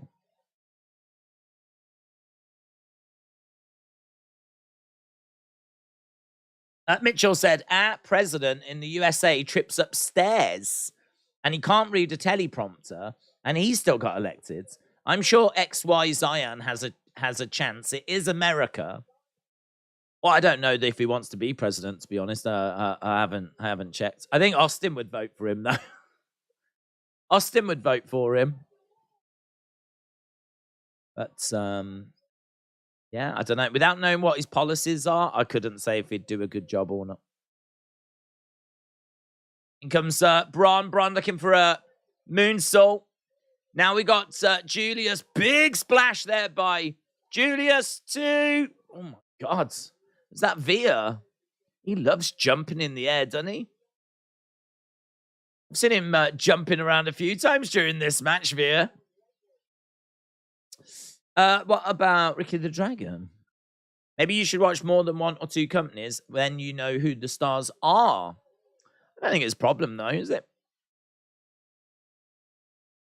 I think, clothesline, down goes Brutus. I think there'll be quite a few that won't know him coming into NXT. As we said, I think that's going to be the same problem with Switchblade Jay White. I think we have to be honest, the vast majority of people don't watch New Japan. So it is interesting to think, will he go to NXT? Will he go to the main roster? I don't know. I think it's main roster. I think it's main roster because of AEW, as I said earlier. If they weren't around, I think that he would go to NXT. But I think he'll go main roster because I just don't think he'll want to go to NXT. He won't want to go there because XY Zion Quinn's there and he's cringe.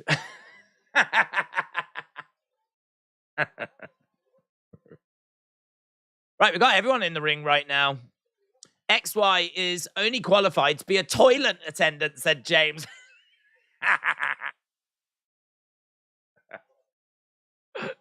That's actually making me laugh. Nice one.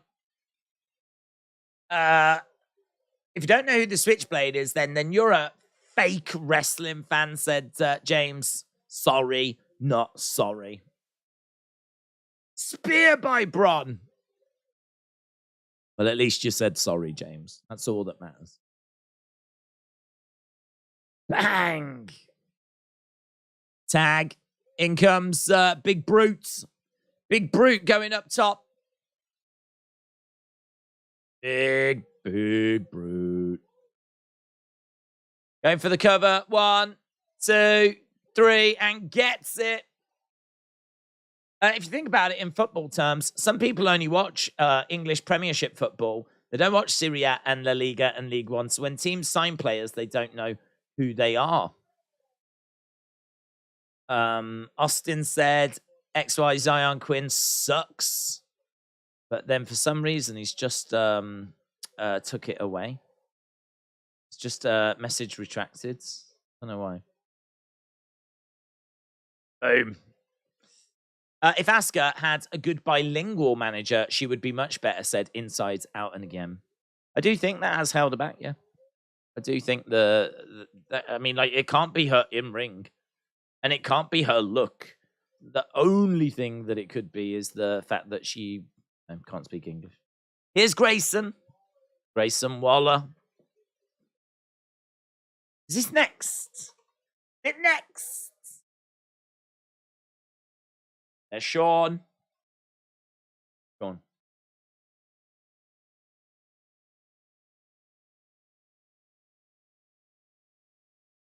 Shawn, are you sure you want to do this?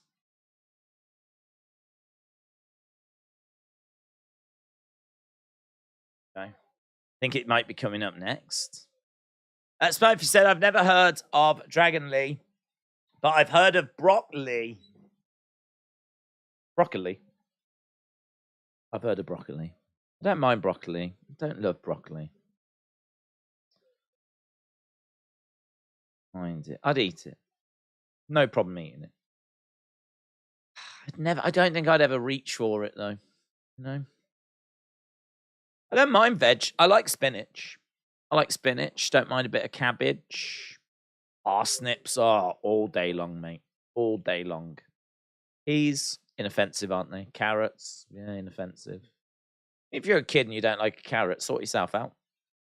What's to a carrot? There's nothing to a carrot. What's to a pea? There's nothing to a pea. Did they eat it? It's got goodness in it. Jesus, grow up. Look at yourself, you're a disgrace. But that's how I feel about that. But yeah, broccoli. I eat it. I have it. I eat it. if I came round your house and you served me it, you'd struggle to get a thank you out of me. That's all I'm saying. Certainly if it was just literally a bowl of broccoli and there was nothing else. You know? But then if I was hungry, perhaps I would be appreciative. I don't know. It's confusing. Has there ever been a wrestler called Popeye? I'm sure there probably has. Back in the day, you used to have a lot of wrestlers that would kind of base themselves on popular gimmicks. There's been a fair few Batmen, for example. So could I imagine there being a Popeye at some point? Yay, veggie talk. Carrots suck. What sucks about a carrot? What could possibly suck about a carrot? There's next to no taste to a carrot. How do carrots suck? It can only be the way you're cooking them. Maybe if they're like all smushy and soft and all that. But you don't have to, you can eat carrots raw. You can have them like crunchy. Nice little chew to them. Lovely. No, I ain't letting that go. Justin, with your carrots suck. Broccoli sucks, said Justin. Broccoli, yeah, broccoli. I don't know if it sucks. It's got a weird. Oh, cauliflower is better than broccoli. I don't know. That's interesting. That is interesting. I don't know, you know. I don't know. Cauliflower. Feel like we're down now in the questionable area of vegetables. Parsnips, goated. Goated. I will not have anything said against parsnips. Goated. Carrots, inoffensive. Peas, inoffensive. But I feel like there is a layer of vegetables that I do understand people hating. Sprouts. No, I like sprouts. Not an issue for me, but I do understand why people don't like them. I can understand it. Cauliflower, I can understand. Broccoli, I can understand. This is problematic tier. That's where we are. Problematic tier in vegetables. I like GMO. I don't even know what that is. Fried cabbage is amazing. I don't think I've ever had fried cabbage. He's a nasty. It's nothing to a pea. It's to a pea. What's nasty about a pea? Little green round thing you pop in your mouth and you don't even know you're eating it. How is it nasty? Man. Cucumber is good.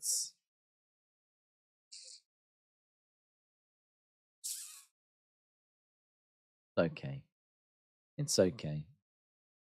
Vegetable is a general term that doesn't exist in the biological world. The term vegetable doesn't exist in the botanical terminology. It's a culinary term. Collard greens. I don't know what a collard green is. What's a collard green? Collard green. I'll Google it. Collard green. Collards is loose leaves. Oh, it includes cabbage and broccoli. Oh, are they all part of the same family? Didn't know this. Never even heard of collards.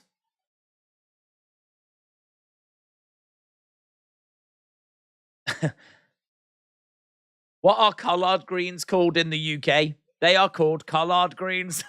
I've never heard of collard greens.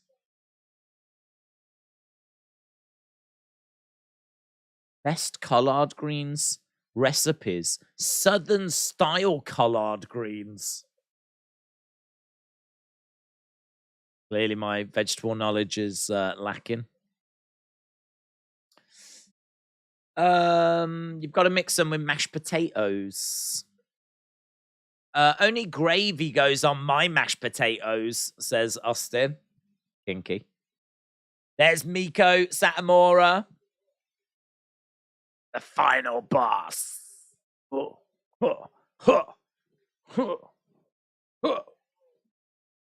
Right, here we go. Grayson Waller effects. Hashtag the new showstopper. This is going to be big, man. This is going to be big, man. Here we go. It's going to take us from hour 1 into hour 2. Welcome.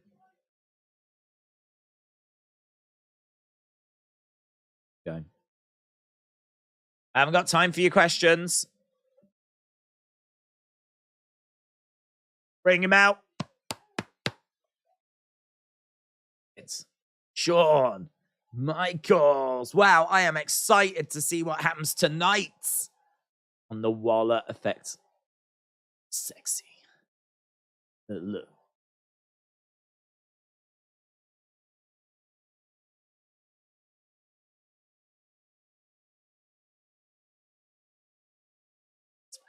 Such a sexy boy. Not your boy. Toy. Boy toy.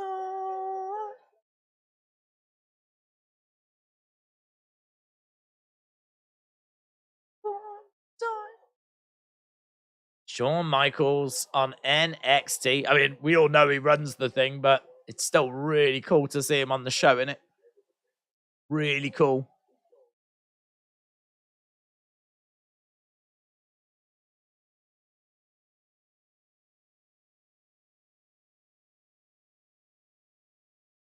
Trying to hear what the chants are. Sexy boy. They're singing along to his theme. They were singing his theme.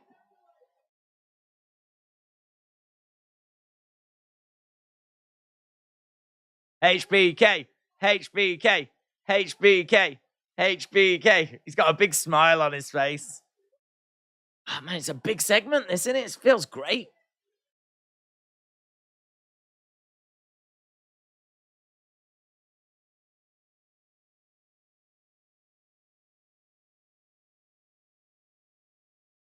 Don't be a Shawn guy, be a Brett guy.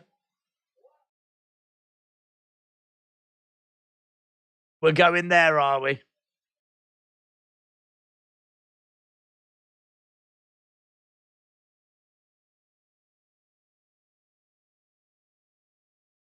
HB Shizzle, is it?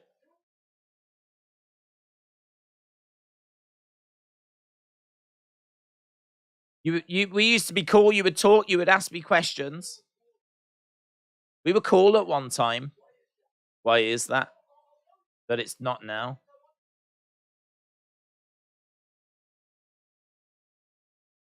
Told you I'd take over this brand.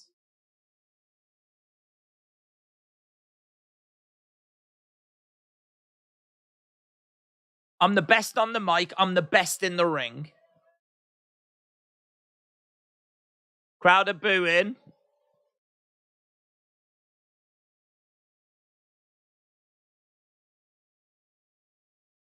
You're treating me the same way Vince treated you. He held you back. He didn't think you were big enough.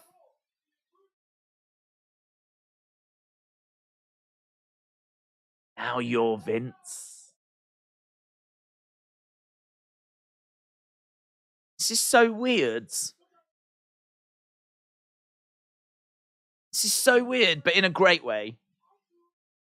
It's basically saying you're holding me back like Vince held you back. It's basically saying you've not been letting me win these matches. It's your fault I've not been winning. You're the booker. You are holding me back.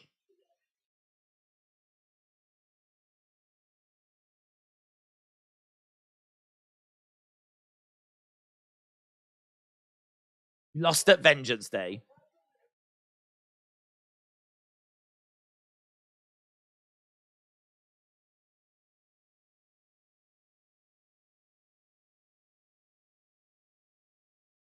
At Vengeance Day, we got a decisive winner. I'm waiting for him to say, like, that was your winner.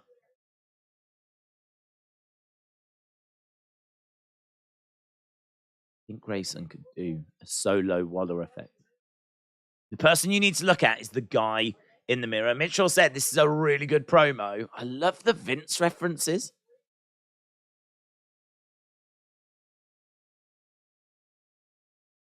The only reason you're sat in that position is because your best mate Hunter had a heart attack. Fact is fact.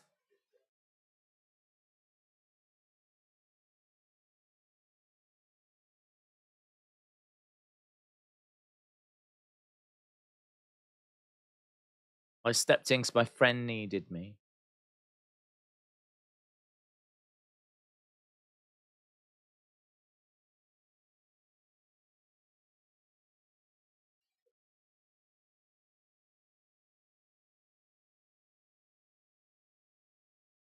HBK Shawn Michaels, he's the one directing this ship now. HBK, HBK, HBK.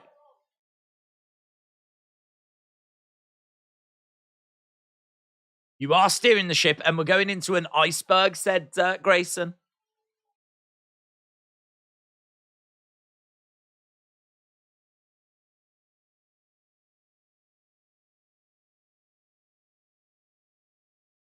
Post WrestleMania, I wouldn't be surprised if my name was on a cut list.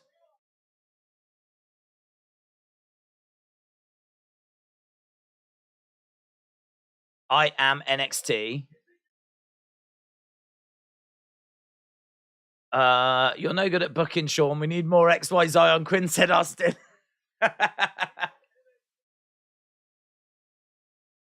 We are NXT is not a catchphrase. It's a way of life, says Sean.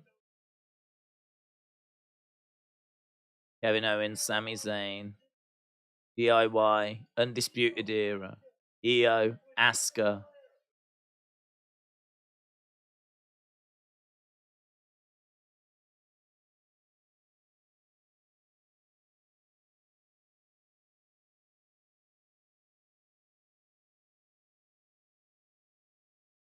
Okay, so Sean's saying it's about everyone working together. Grayson's like, I'm a part of it.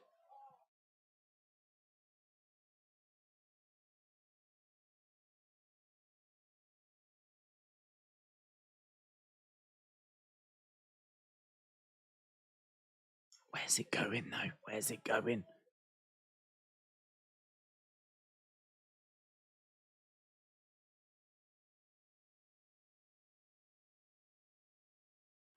That's a really good point. That's a great point from Grayson. You was always about yourself. You was Mr. WrestleMania. You was the showstopper. You was the icon. But now it's apparently we.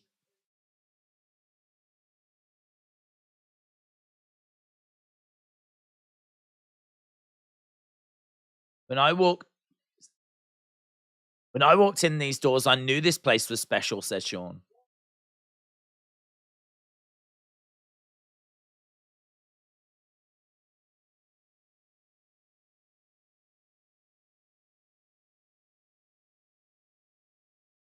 I'm sick of NXT. I'm sick of this crowd.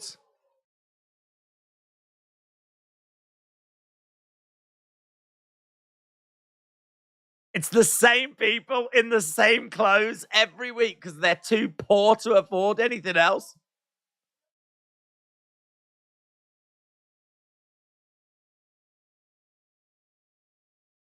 Sean snaps, says enough.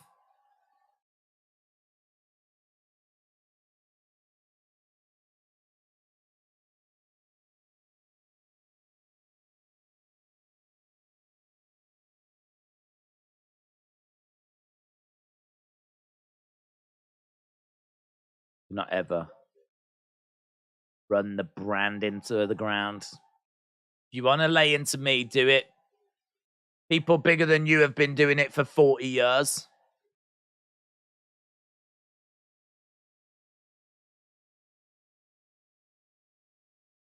Do something about it. Do something about it.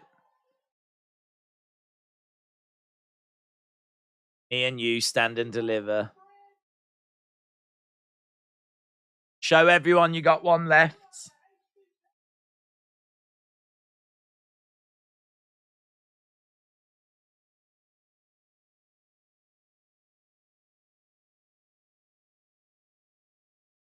Can't see it. Can't see it. I couldn't even walk round the front of the table. He's taking his jacket off.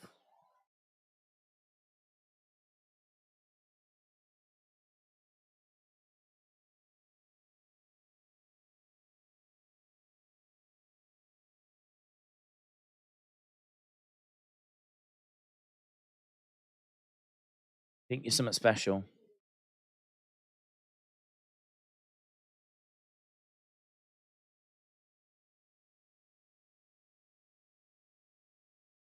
Year after year.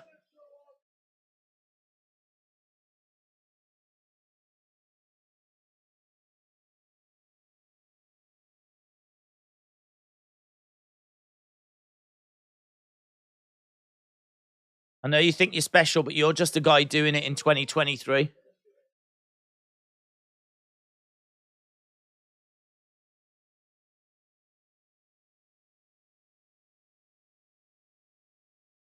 Nothing would thrill me more than to whip your ass.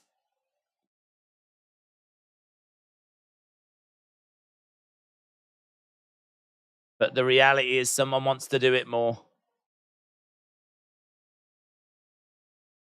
He bleeds NXT more than me.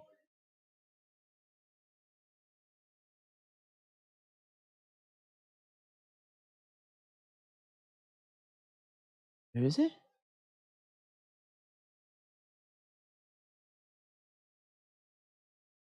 Leads NXT more. Johnny Gargano? Interesting.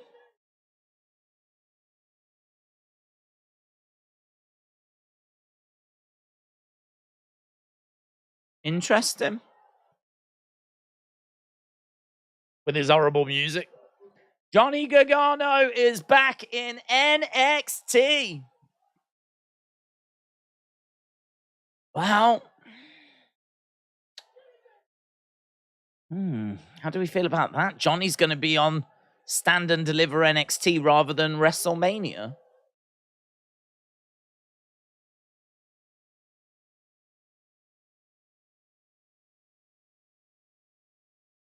Johnny wrestling.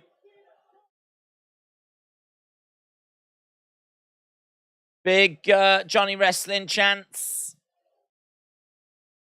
Johnny Gargano.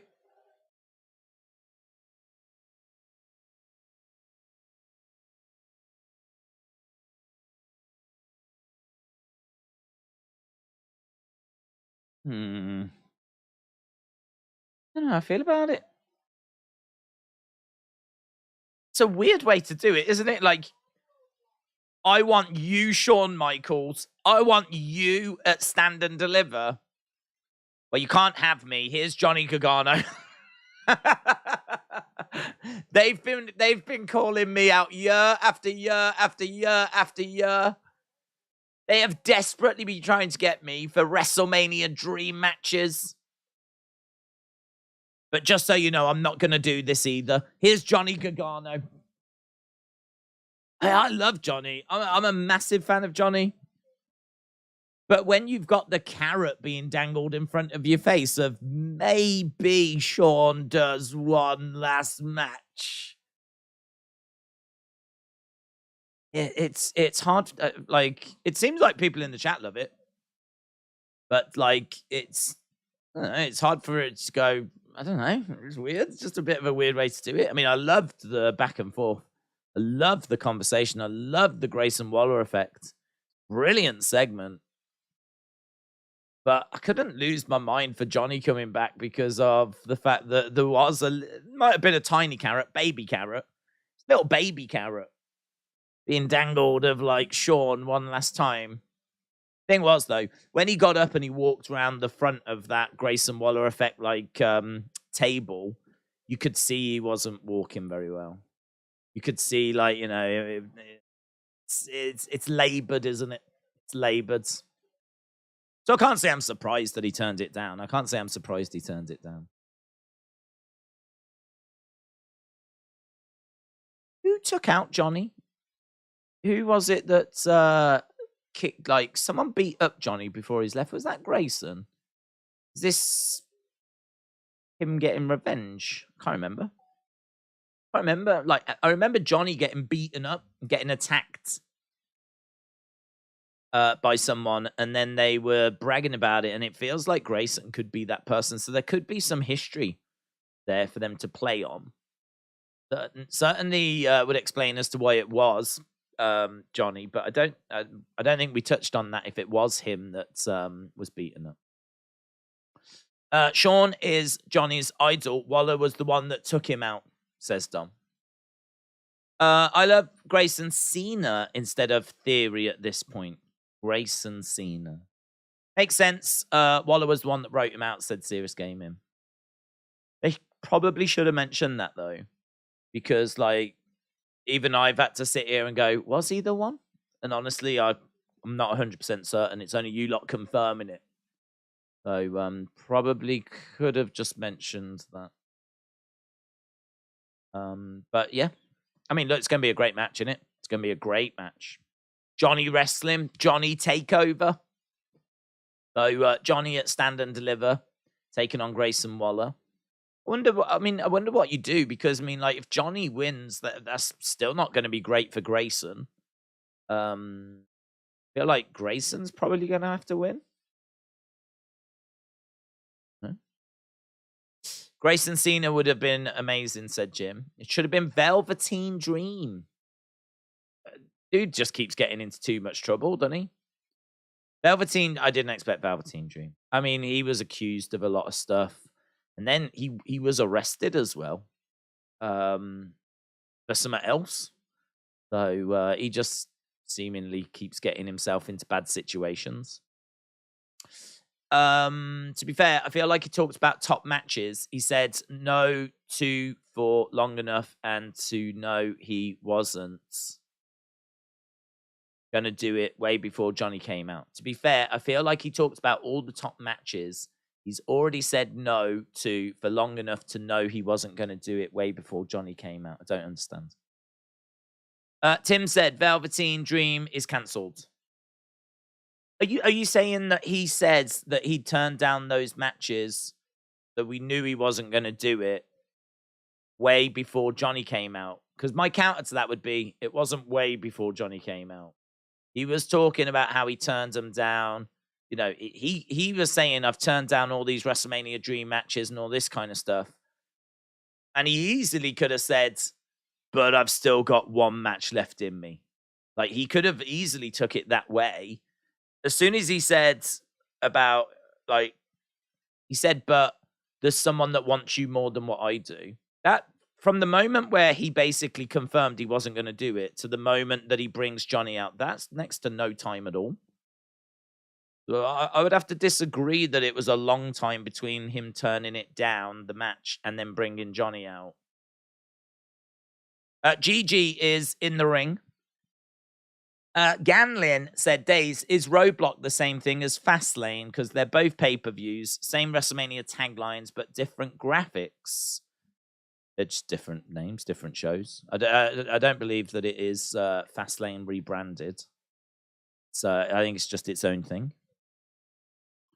Right, we are well. I mean, that whole segment took up about 20-odd minutes.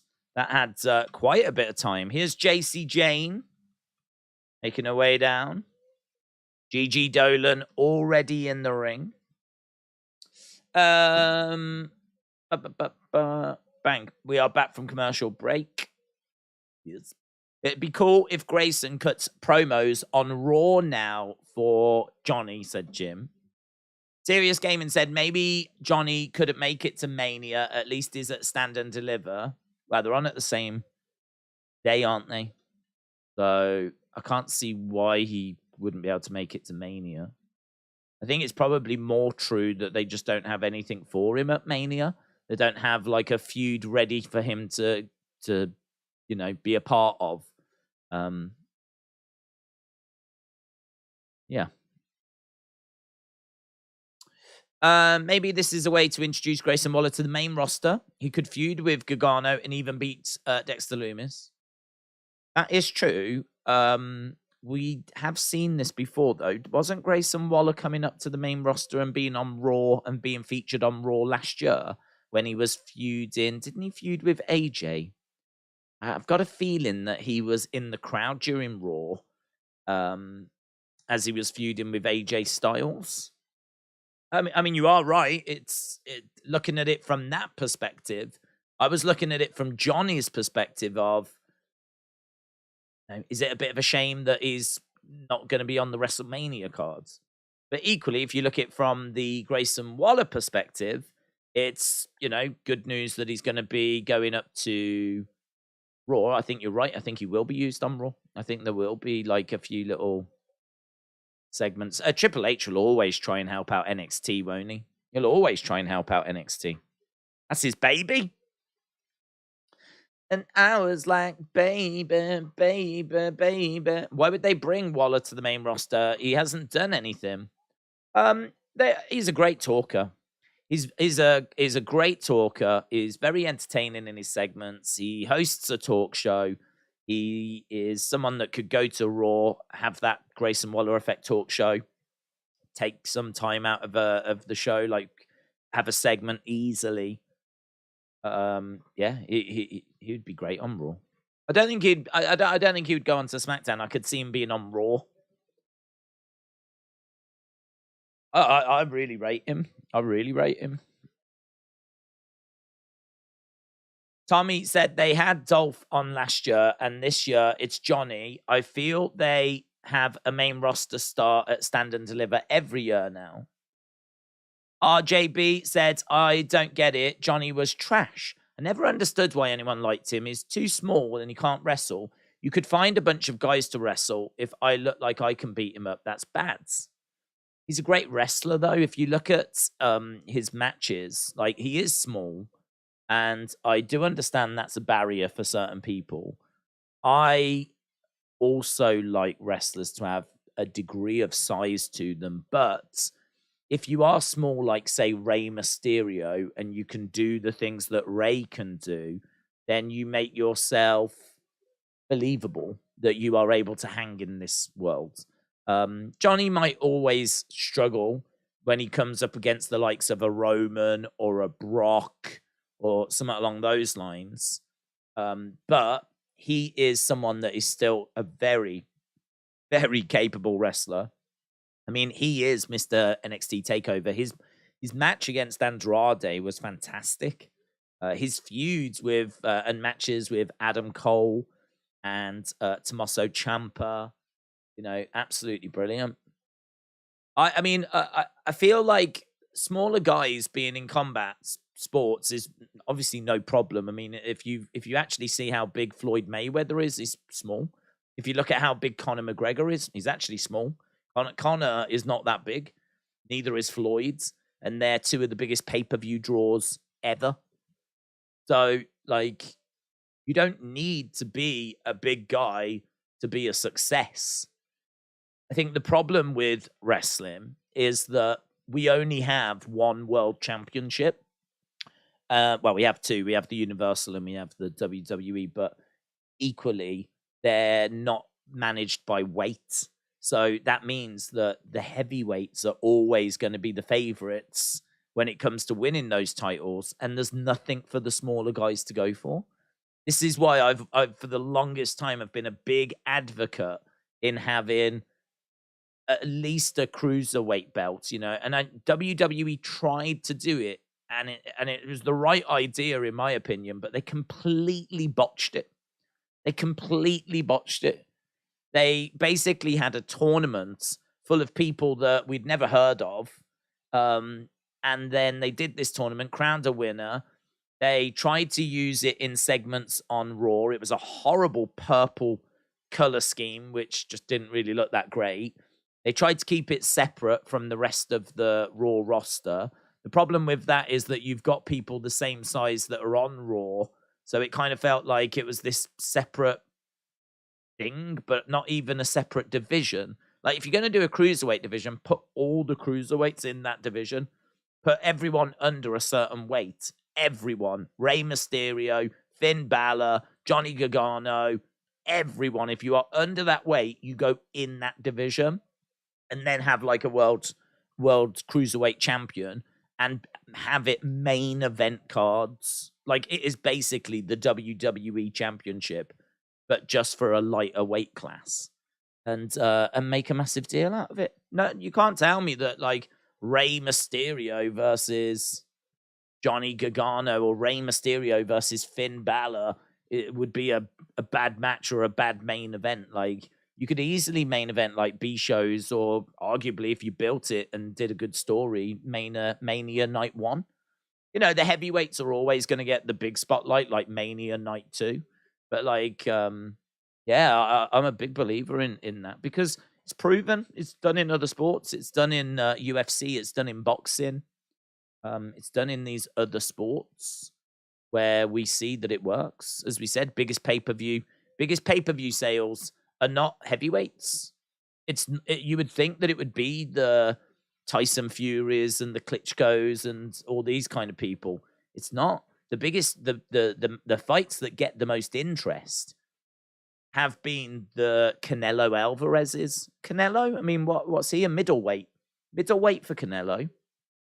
And then you've got Mayweather. You've got McGregor. McGregor's a lightweight. So this is the thing. Like the idea that heavyweights is the only thing of value is it just the numbers don't back that up. The numbers don't back that up. Johnny is a great wrestler. He's had some great matches. But I do agree, putting him in there with the likes of Brock, putting him in there with the likes of Braun, it's tricky. It is tricky. But this is where I think the setup just doesn't work for those smaller guys. And this is where, you know, Roman now has just been at the top of the tree for so long. And before that, you know, we had Brock. And before that, we had John Cena. You know, all of these were bigger guys. I don't know. I don't know if we're going to get to the point where a smaller guy is going to be the face of the company. You know, Triple H could bring that change in, couldn't he? That's something that he could look to introduce. It's an interesting conversation. Interesting conversation. But I think, you know, here where it's Grayson, Waller, I mean, there might be a slight size difference, but I don't think like there's going to be anything too drastic. Gigi managing to pick up the win here. We just came back from commercial break. I actually didn't get that long. I wonder if that talking segment overran. Gigi picking up the win.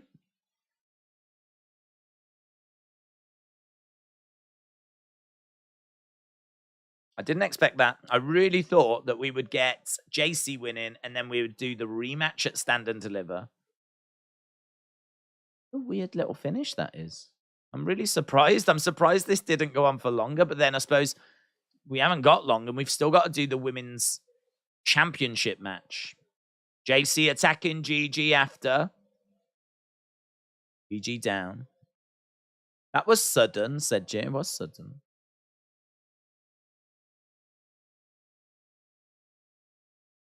Right, she's on the outside of the ring with a chair.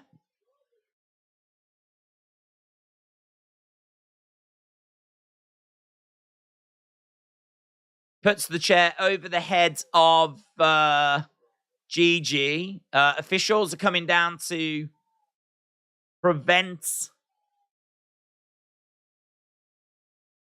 that chair being used. Proud to boo him. Okay, they've managed to prevent it. She really wanted to stomp down on the chair that was being put around the neck of Gigi, but Jacy is being prevented. She's not injured, is she, or something?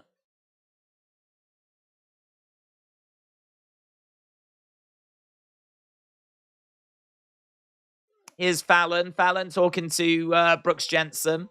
Fallon said she feels awful about what happened at Valentine's Day.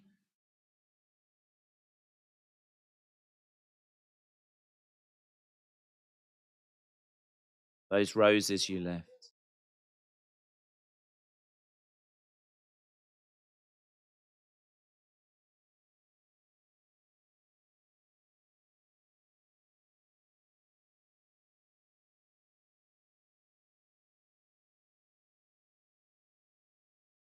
Those roses you left on the desk. I don't care what's on a desk. These roses. Hey, girl.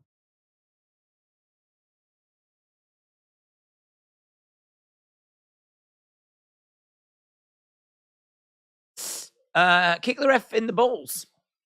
TBH said, I don't mind smaller wrestlers. Everyone likes the big heavyweights, but the smaller guys and women add speed and technical moves. Entire roster make a show.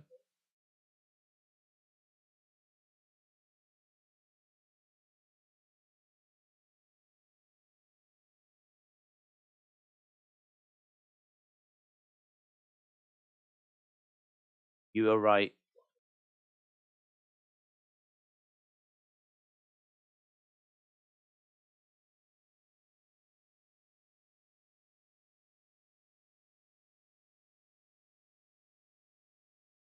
Okay, I've missed the part where they realize.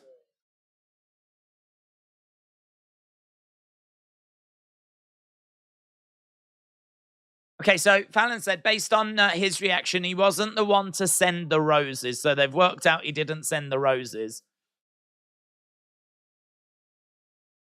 Or kicking off. Here's Bron. Bron's getting in the ring.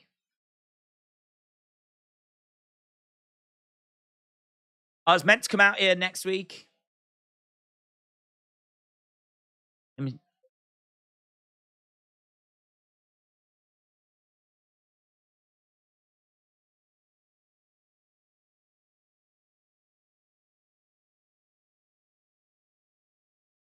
NXT Stand and Deliver.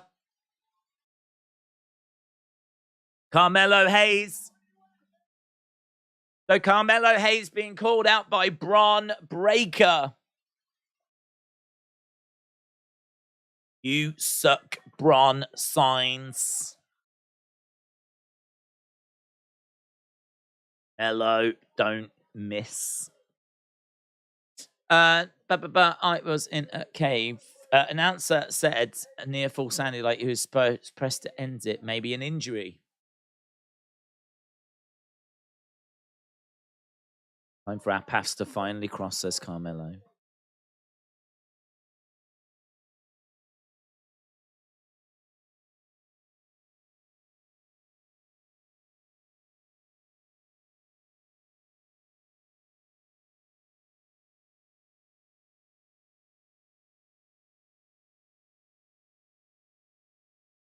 Okay, Melo is in the ring.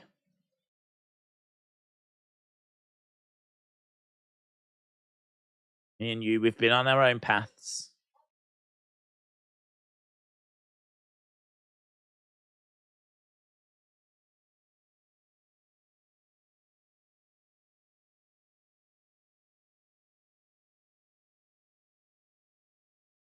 That's interesting. He said, I would come out here and someone's music would hit and I'd be disappointed it wasn't your music.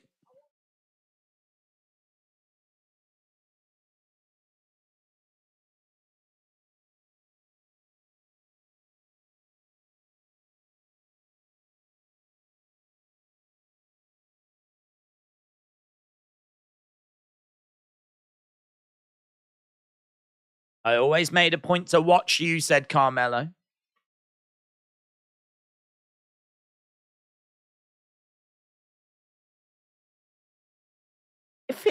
Bron came out and said that he was meant to do this next week. Have they moved it forwards? Because of an injury?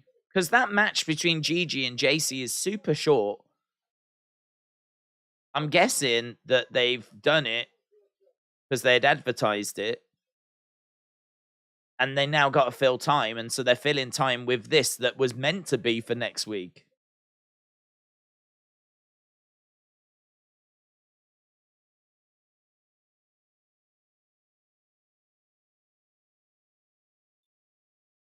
We both run fast. We both run hard. There's nowhere else for us to go. It's got to be me and you.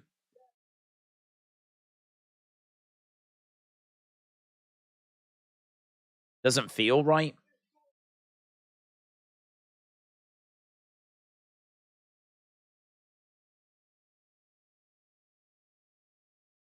NXT Championship, put it on the line. I will see you at Stand and Deliver. Stand and Deliver.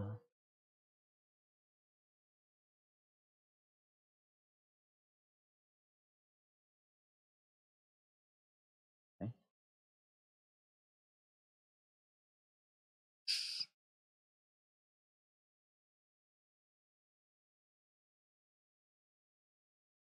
There we go. This is interesting. There was a segment planned on Raw where a drink was going to be thrown in another wrestler's face.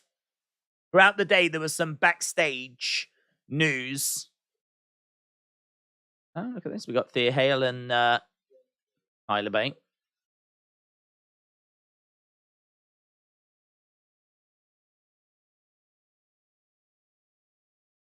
Let go of any stress. Let go of any tension.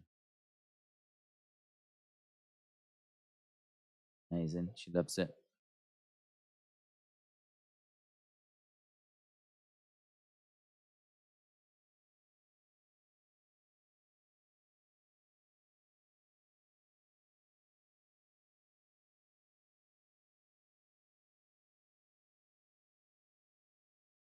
He's like a spiritual guru now, isn't he, Tyler Bate? It's a little, I don't know. Perhaps it's what he's into. He's trying to help Thea here.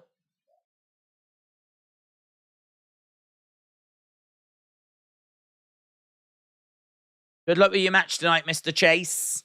Yeah, so apparently one wrestler was going to throw drink in another wrestler's face, but there was talk backstage after MJF had thrown a drink in the kid's face at Revolution.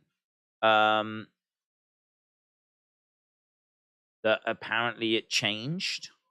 The segment never ended up happening. However, it was still included in some of the outlined plans. However, one WWE talent theorized that the segment was likely nixed as a result of the MJF spot. That's from Fightful. Live event reports indicate Raw was the highest grossing in Boston history. Roland's jacket was meant to be ripped by Logan Paul. Vince was backstage. Carmelo against Akira Tozawa was filmed for main event.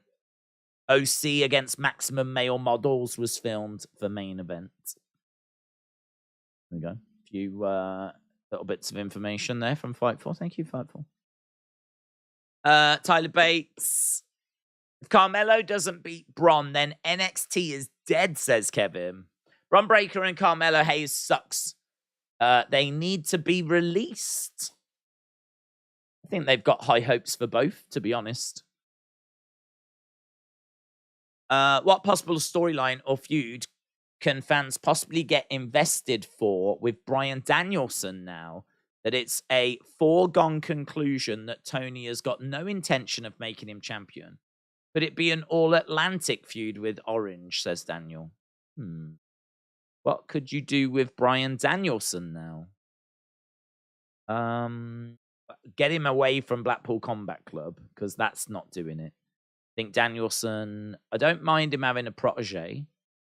I don't mind him having someone that he takes under his wing. I actually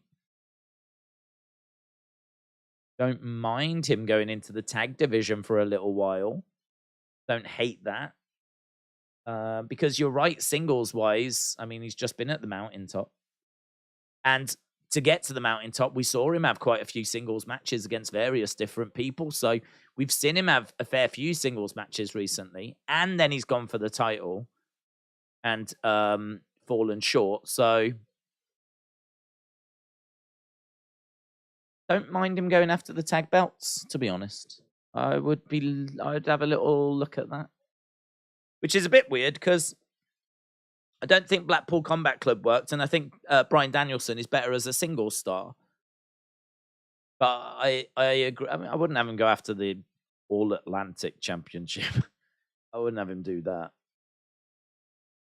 Yeah, I think I'd be tempted to put him in a tag team. Braun is boring and his name is stupid. We want Kia. She's fat. She's fat and she's upstairs.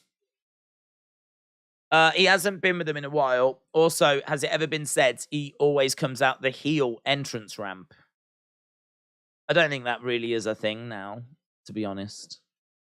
I don't know that that's like something that is paid attention to. They got rid of both those tunnels, didn't they? Which I actually think was a good thing to do.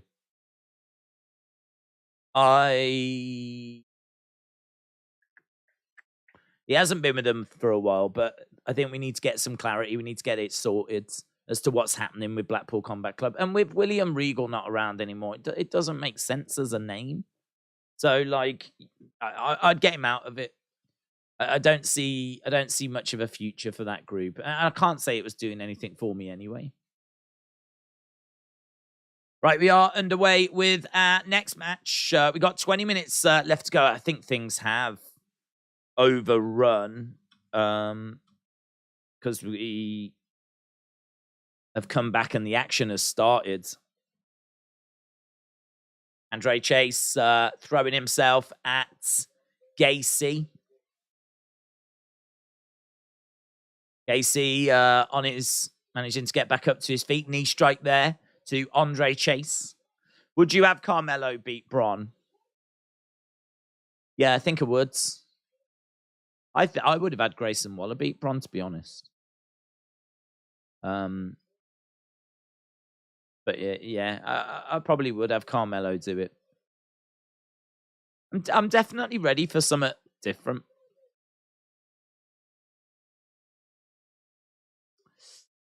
Hyper Hail, Federation Mine, yes. Who would you have Braun feud with when he comes up? I'm assuming it will happen after WrestleMania. No one exciting, to be honest. No one exciting. I think that he's got great potential, but I don't think people really appreciate how different NXT is to the main roster. I mean, the main roster, for example, they're constantly touring around.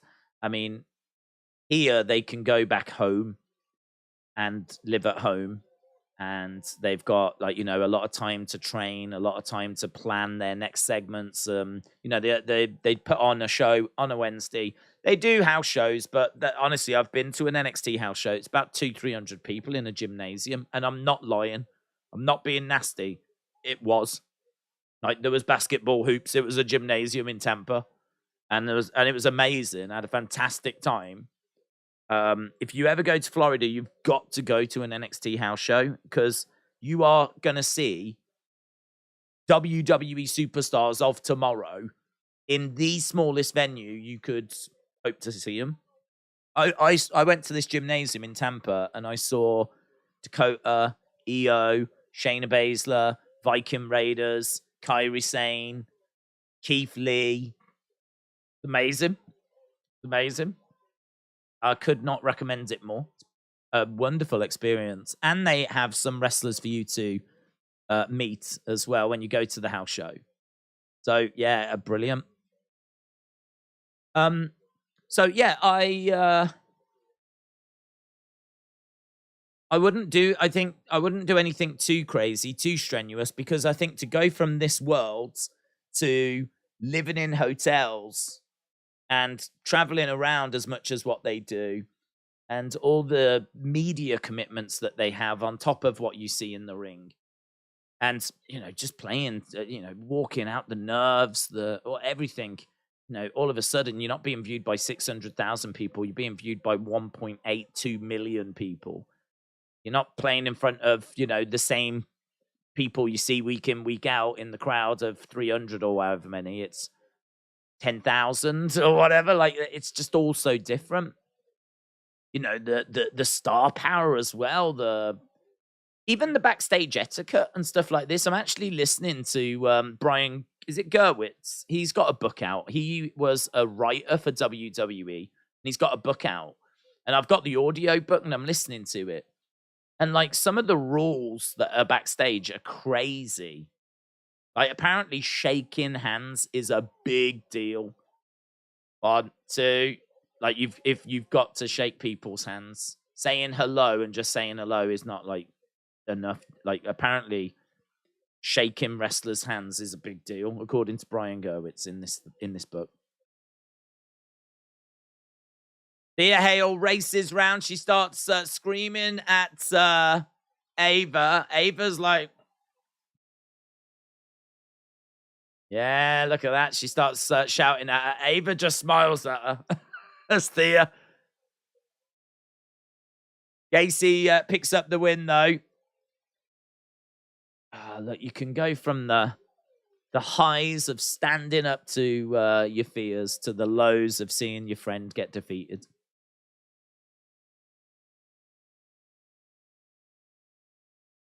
Thea runs round, goes right into the I love Ava's reaction. She just sort of stands there and watches. I'm not afraid. The Nates. The Nates. Who would you love to see win King and Queen of the Ring in May? Some good names, not the likes of Xavier Woods and Zelina Vega. You know, give it to Finn Balor, give it to Bailey, give it to, like, you know, a decent name. Not that Xavier Woods isn't a decent name, but just sort of felt like we were doing it because it's something that he wanted, and there wasn't really much build. He wasn't built up in advance of that tournament. He was just put in the tournament and then won it, and then we did nothing with him after. Didn't mean anything. I can't say he's any bigger because he's won it. So yeah, just finishing what I was saying, I think that to settle into the main roster, I think it really genuinely takes time. I think there's lots of little backstage quirks, and you know, it's so busy. There's so many producers, so many people running around, hitting your cues, all this kind of stuff. Like, I think it's hard to go up and, do you know what I mean, hit the ground running. I think there is like a settling in period. We're seeing it with Johnny Gargano. That's why they put Tommaso Ciampa with The Miz. It's why they put LA Knight as the manager of Maximum Male Models. Like, go up, get your feet under the table, get settled, and then we'll do something with you. Right. Coming up next, our main event of the evening. We've had over 400 votes. Over 400 votes. 81% think that it's going to be Roxanne Perez. 81% think Roxanne Perez is going to be victorious over Meiko Satomura.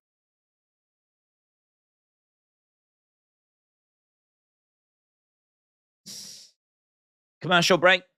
Elias and Dana Brooke said Outlaw Angel. Which, remember, like in 93, it was Bret Hart. In 94, it was Owen Hart. Like, for me, that's the era. 90, I think it was 95 Mabel. I mean, he was a big boy, in all fairness. The thing with Mabel is, Mabel, in a way, was a bit like Montez now, in the sense of he was part of a tag team, but or when I was watching, like, you knew that he was something special. Like, Mabel wasn't special with his wrestling ability, but he was so big that you did wonder, like, oh, you know, what would he be like if he went into the singles division? You know, what would happen? And they pulled the trigger, and they had him win King of the Ring. I didn't win King of the Ring. And you did wonder, like, are they going to start unleashing him now on the singles division?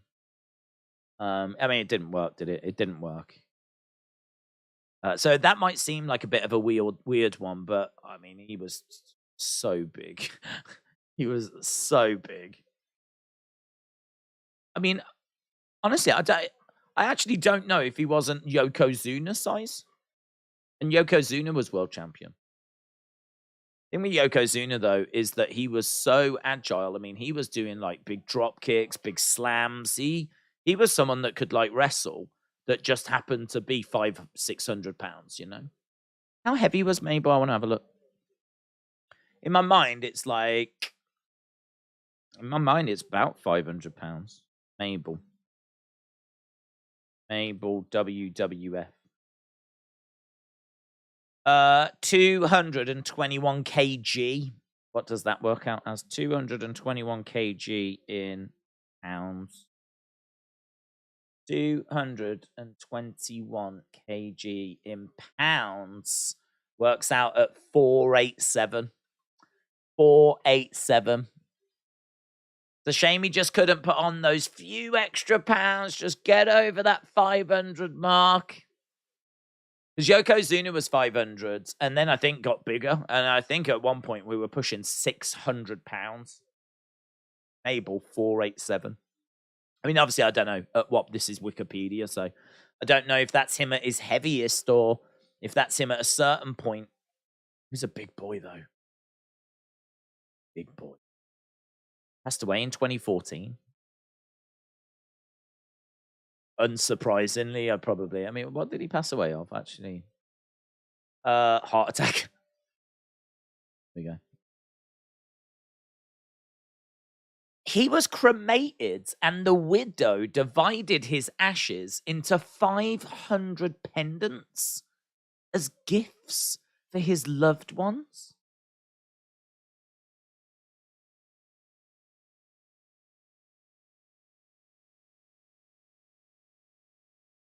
Mental? I've never heard of that. Got cremated, and his ashes were divided into 500 pendants and handed out to loved ones. I wonder if you can buy some Mabel on eBay. Is that tasteless? I don't know. Is it too soon? Is it too soon? I mean, what do you do? I mean, do you put that in a drawer? What do you do? What do you do with a pendant that's got ashes in? I mean, you wouldn't always wear it, would you? Oh, man, could you imagine if that became a thing and everyone started doing that? You just have bits of people lying around everywhere. It's wild. But yeah, anyway, Stone Cold, Triple H. I mean, look at the caliber of names of people that won King of the Ring. King of the Ring is definitely something that should be treated with more respect than it has in recent years. Let's see now. Let's see. Right, here's Thea. Sorry about your loss, Mr. Chase.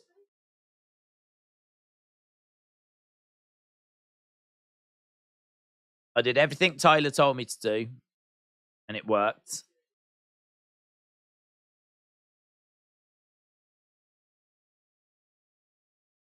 We should bring Tyler in more often.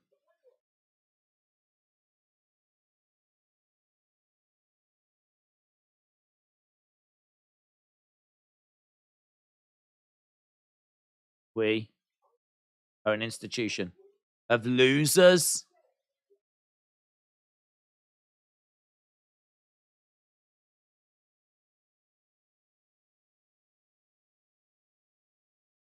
Duke's getting frustrated. We are pathetic. We are a joke.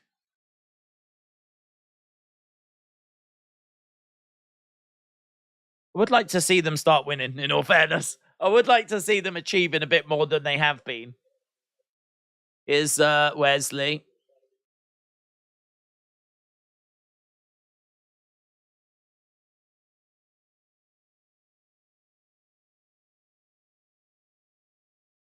Someone is 70 will combine the Mabel talismans and summon.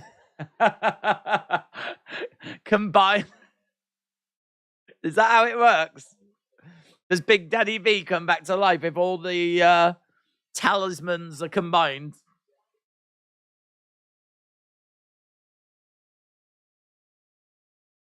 Is Axiom.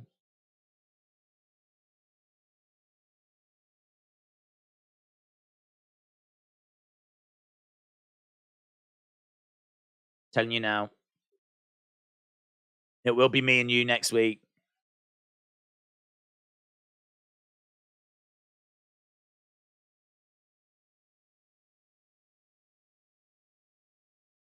There we go. Next week, then, another open challenge. Also next week, Johnny Gargano live on NXT.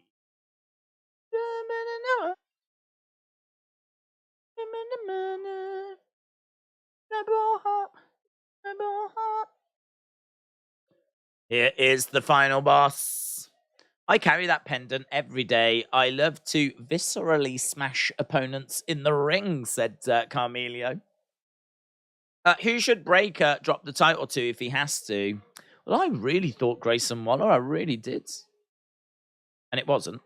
So, I mean, I think that he's coming. I've thought for a while he's coming up to the main roster after WrestleMania.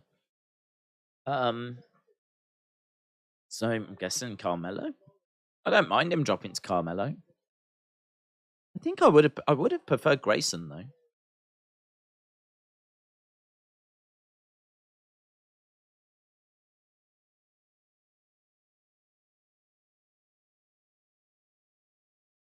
though. Booker said, my palms are sweaty, knees weak, arms are heavy. Because this is the ultimate matchup for Roxanne. Meiko backing up into the corner. She is the final boss. I mean, you are going to have to defeat her to keep your championship.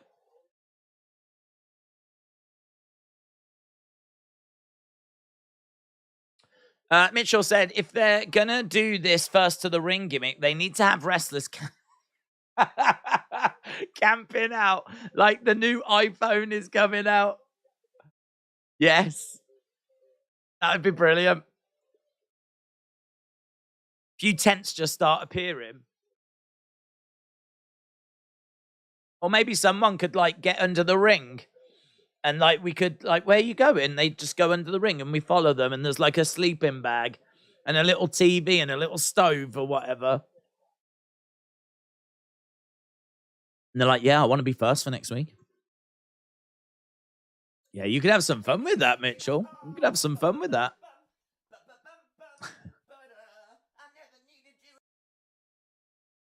We got long for this, have we? We've got 5 minutes and the overrun. But even then, it's not loads of time. Imagine Tony moans about the Saudi show same weekend as Double or Nothing, especially when he said it's a war.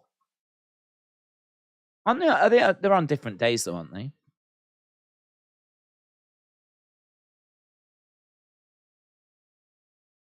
I'm sure he'll still moan.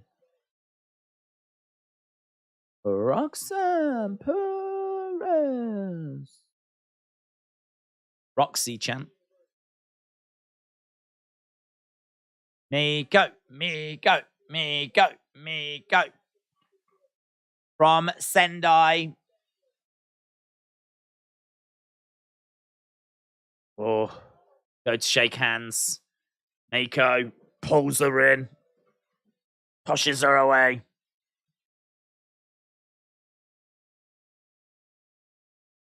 I'm going to be in tears if she loses her belt. I will as well. Happiness. She is a girl in a woman's world. Final boss going to make her humble. I make you humble. And it goes picture in picture. I don't even get that. I haven't even got no picture in picture. I've just got some flipping Tupperware. 15 minutes overrun. Is it? 15 minutes overrun this week. Didn't know this. I didn't know this. Rock and Sock said, I'm rooting for the overrun. That's the real MVP. Austin said, Daze remembered the overrun.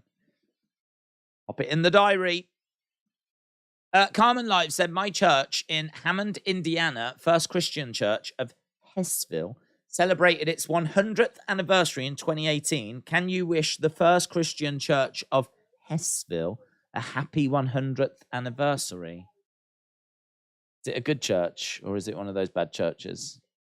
Because there's a lot of bad churches, and I don't want to go wishing a church a happy 100th anniversary if it's then going to turn out that it's like one of them dodgy churches.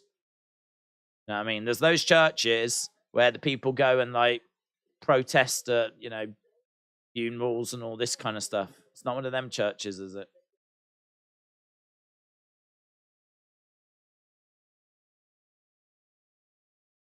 Please answer. Are you part of one of those? Are you part of one of those churches? If you come back now going, yeah, it is actually. This is going to be uncomfortable. This is going to be uncomfortable. Godfather's hosted. I missed NXT. How is the wrestling world, you smelly lads? I do want to challenge you for the title. Smoking sour rings and drinking. Did you see Bailey in her leather pants last night? I bet you've only just come back around, haven't you? After fainting. Give us a bosh. Bosh. Boosh. Is Cody Roman going to be night 1 or night 2? Kickoff show. Kickoff show.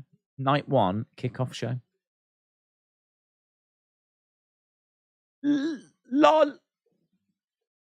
I've got a lol. I've got a lol. Lol.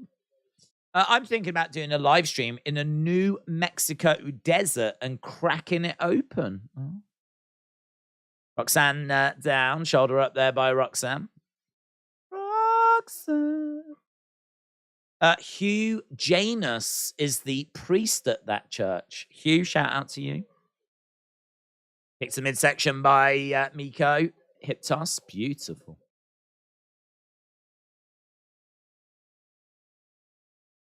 Forearm strike there by Roxanne. And again, been kicked to the midsection by Satomura. Gets the ropes, goes Roxanne. Duck underneath. She goes against the other side. Shoulder tackle by Meiko. Meiko going over, grabbing Roxanne. Takes her over. Grabbing hold of the arms. There's a straight jacket.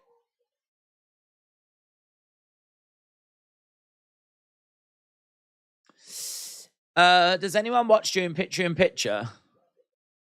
I can't answer that. I don't ever get it. Did you like AEW Revolution? I did. What about his cousin Hugh Jass? There's a lot of Hughes in the church. I didn't realize. Shout out to Hugh Janus and Hugh Jass. I hope they're doing well. Perez rolls over and reverses the position on Meiko. Do you think Cody will beat Roman at Mania? Yes. Outlaw Angel said, I'd like to be sitting in a beanbag chair naked, eating Cheetos, but I'm sitting in a beanbag chair naked with no Cheetos. In all fairness, Cheetos, they would get everywhere. Do you know what I mean? They would get absolutely everywhere. You'd be finding crumbs in your nether regions for quite a while afterwards, I would imagine. Probably for the best. Meiko working the arm kick coming in there by Meiko. Lovely. Works the arm, spins round, takes the leg away. Down goes Roxanne. Satomura looking for the cover. I didn't get to see AEW Revolution. It was really good. It was really, really good. XY Zion Quinn was on the show. He beats MJF. Right, we've got Roxanne going in between the legs, trying to roll up Satomura. 1, 2. Kick out by Meiko. Meiko grabbing the leg of Roxanne, dragging her into the middle of the ring. Oh, man. Look at that. Dropping down and working the leg right now. Working the ankle. Roxanne trying to kick at Meiko to try and break that hold. Meiko breaks it, kicks the leg of Roxanne, grabs the leg again. Another kick coming in.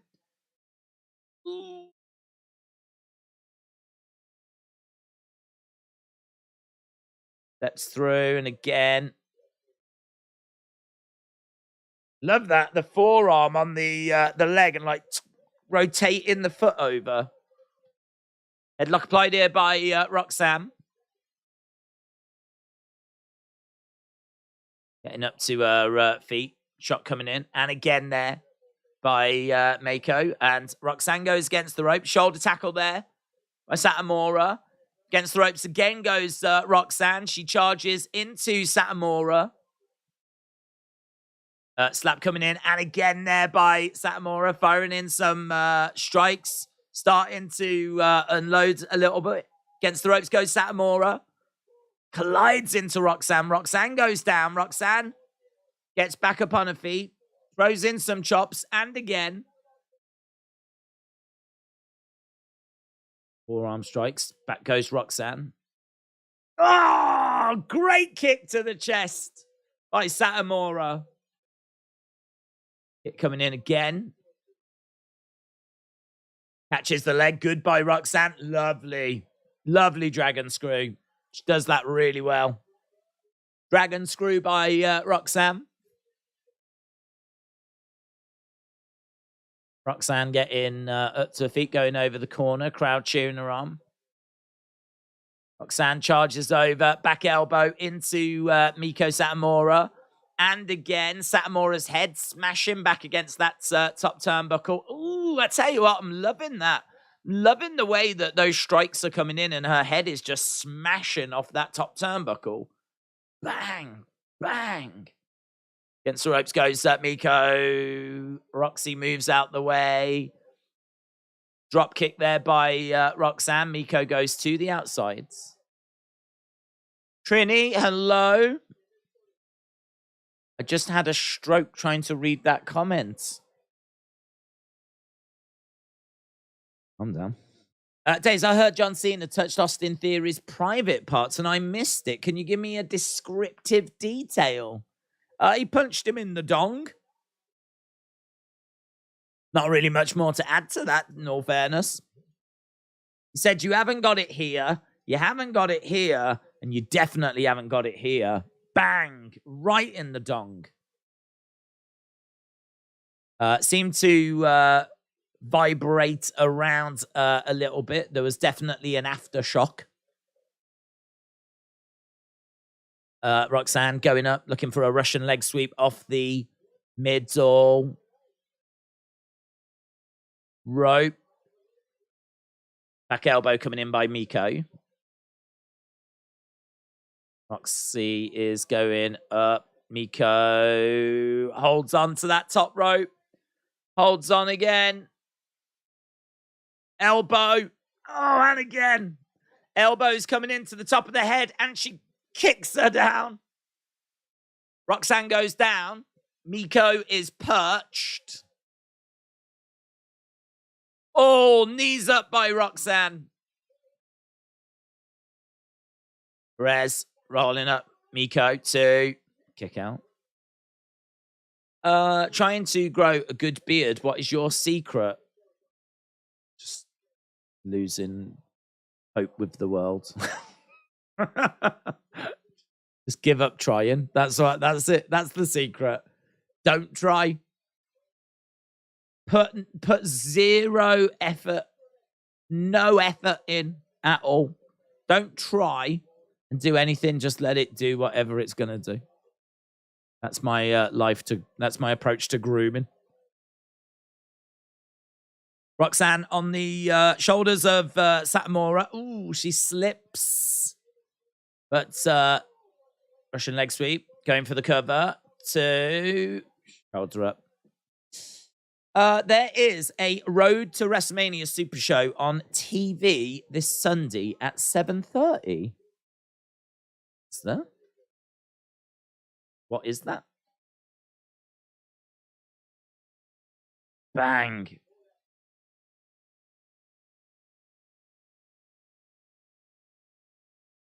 Elbows coming in again by Roxanne.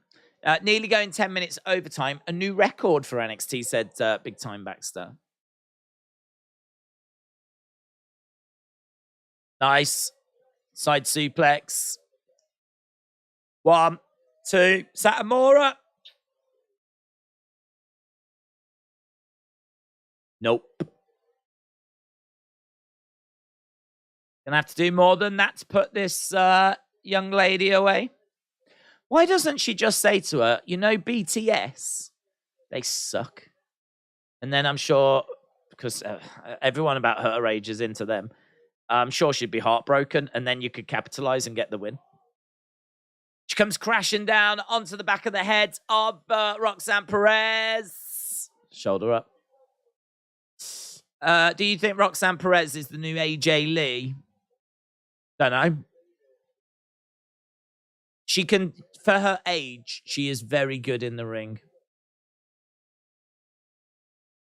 It coming in. But she has been pushed so fast and so hard. Upon the shoulders of Satomura. Satomura gets pushed into the ring post. Kick coming into the midsection. Looking for Pop Rocks. She tries to get it. Couldn't quite get it. I don't think Roxanne Perez. Don't know that she's got the personality that AJ Lee had. AJ Lee, like Roxanne, is all just happy to be here. As I said earlier, like, you know, this means the world to me. I'm so grateful for this. It's all grateful and happy and all this kind of stuff. I can't say that I've seen much more than that out of her. So in ring, yeah, promo, she can cut a promo. She can go in the ring. But AJ had a personality. You know, I mean, she would skip down to the ring, wouldn't she? She'd be playing mind games with different people, and I just don't know that Roxanne's got that. Kick coming in again there by Meiko.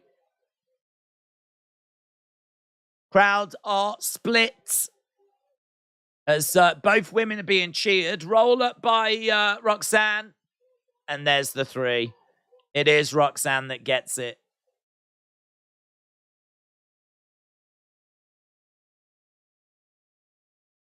Could Meiko turn on her?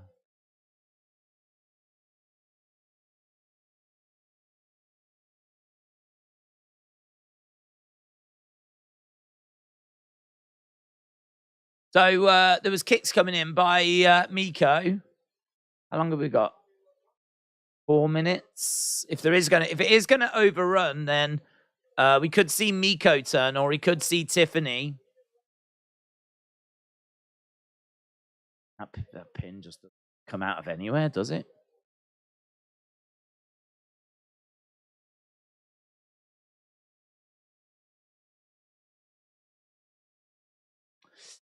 If Meiko wins, I will get Quincy to give you a lap dance.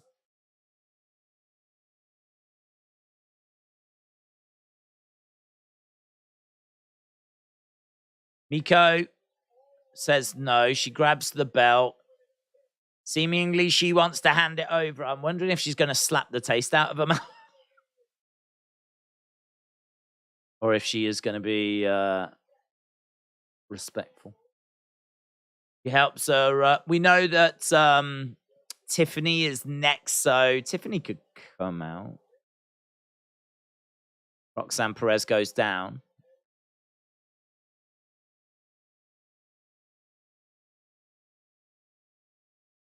Roxanne Perez goes down. We've got officials coming down.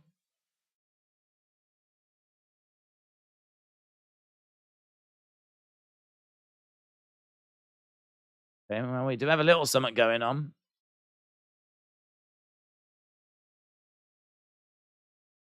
Only got 3 minutes. The commentators aren't commentating. They're trying to make it seem like this is a real injury.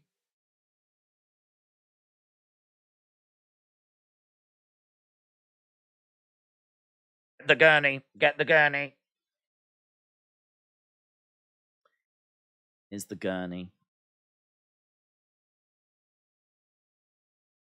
Booker's gone over. Booker's concerned.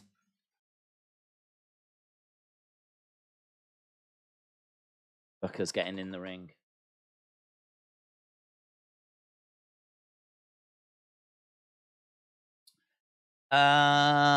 She's not breathing. The camera wouldn't be on her, would it?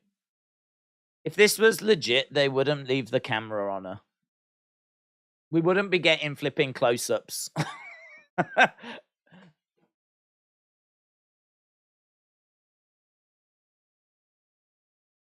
just don't know I don't know what they're trying to do. I mean, I suppose they're trying to make it seem real, and judging by people's reactions in the chat, people are seemingly buying it. I thought Meiko might come over and make her humble. What happens, guys, when you put a kid in the ring? This is on you, Shawn. This is on you. Shawn's putting the mask on.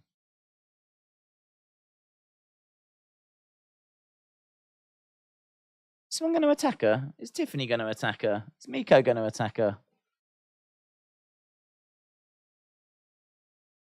Are we just following the gurney all the way to the back? What are we doing?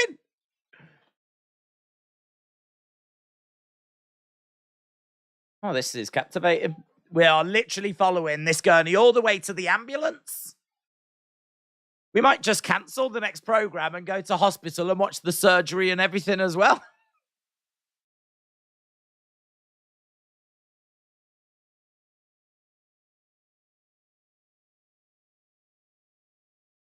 Strange. Strange. If it's a work, what's the point? I don't know. Really weird.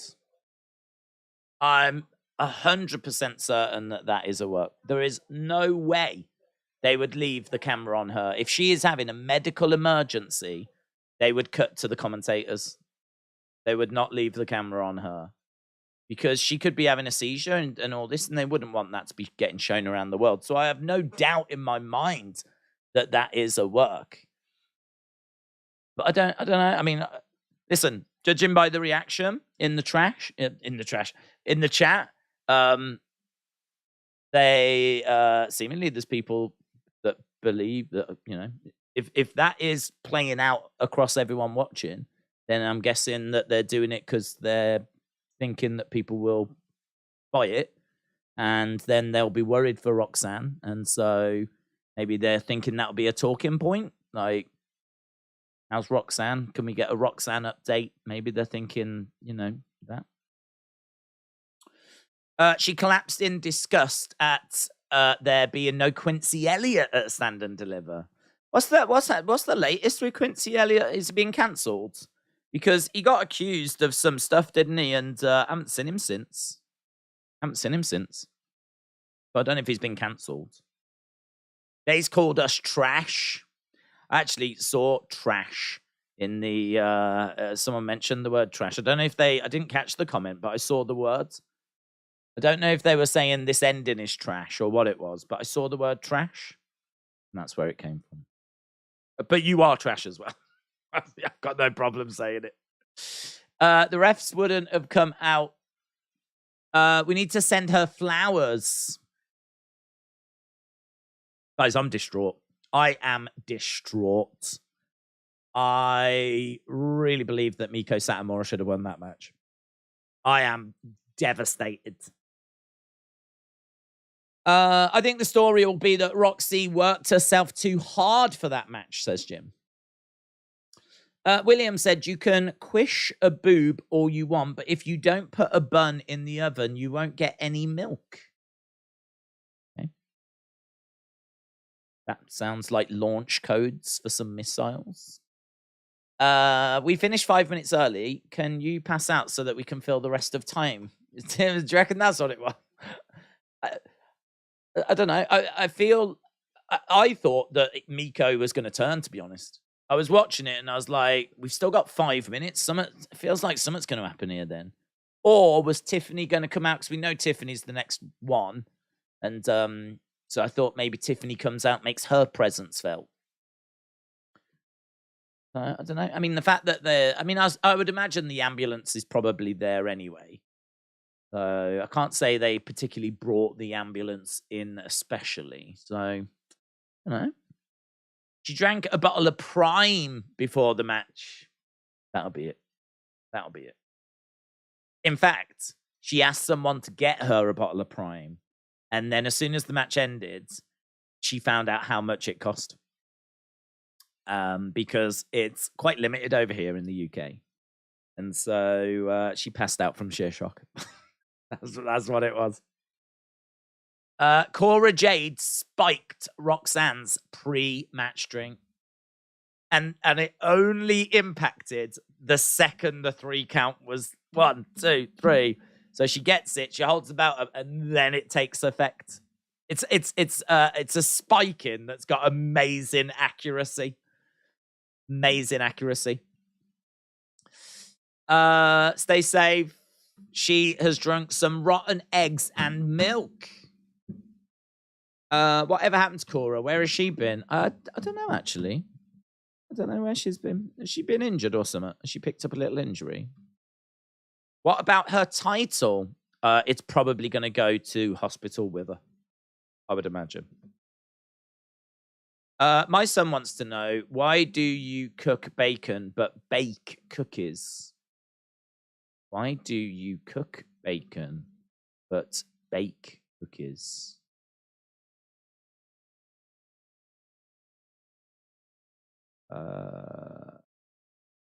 Well, I mean, I don't do bacon in the oven. I do bacon in a pan.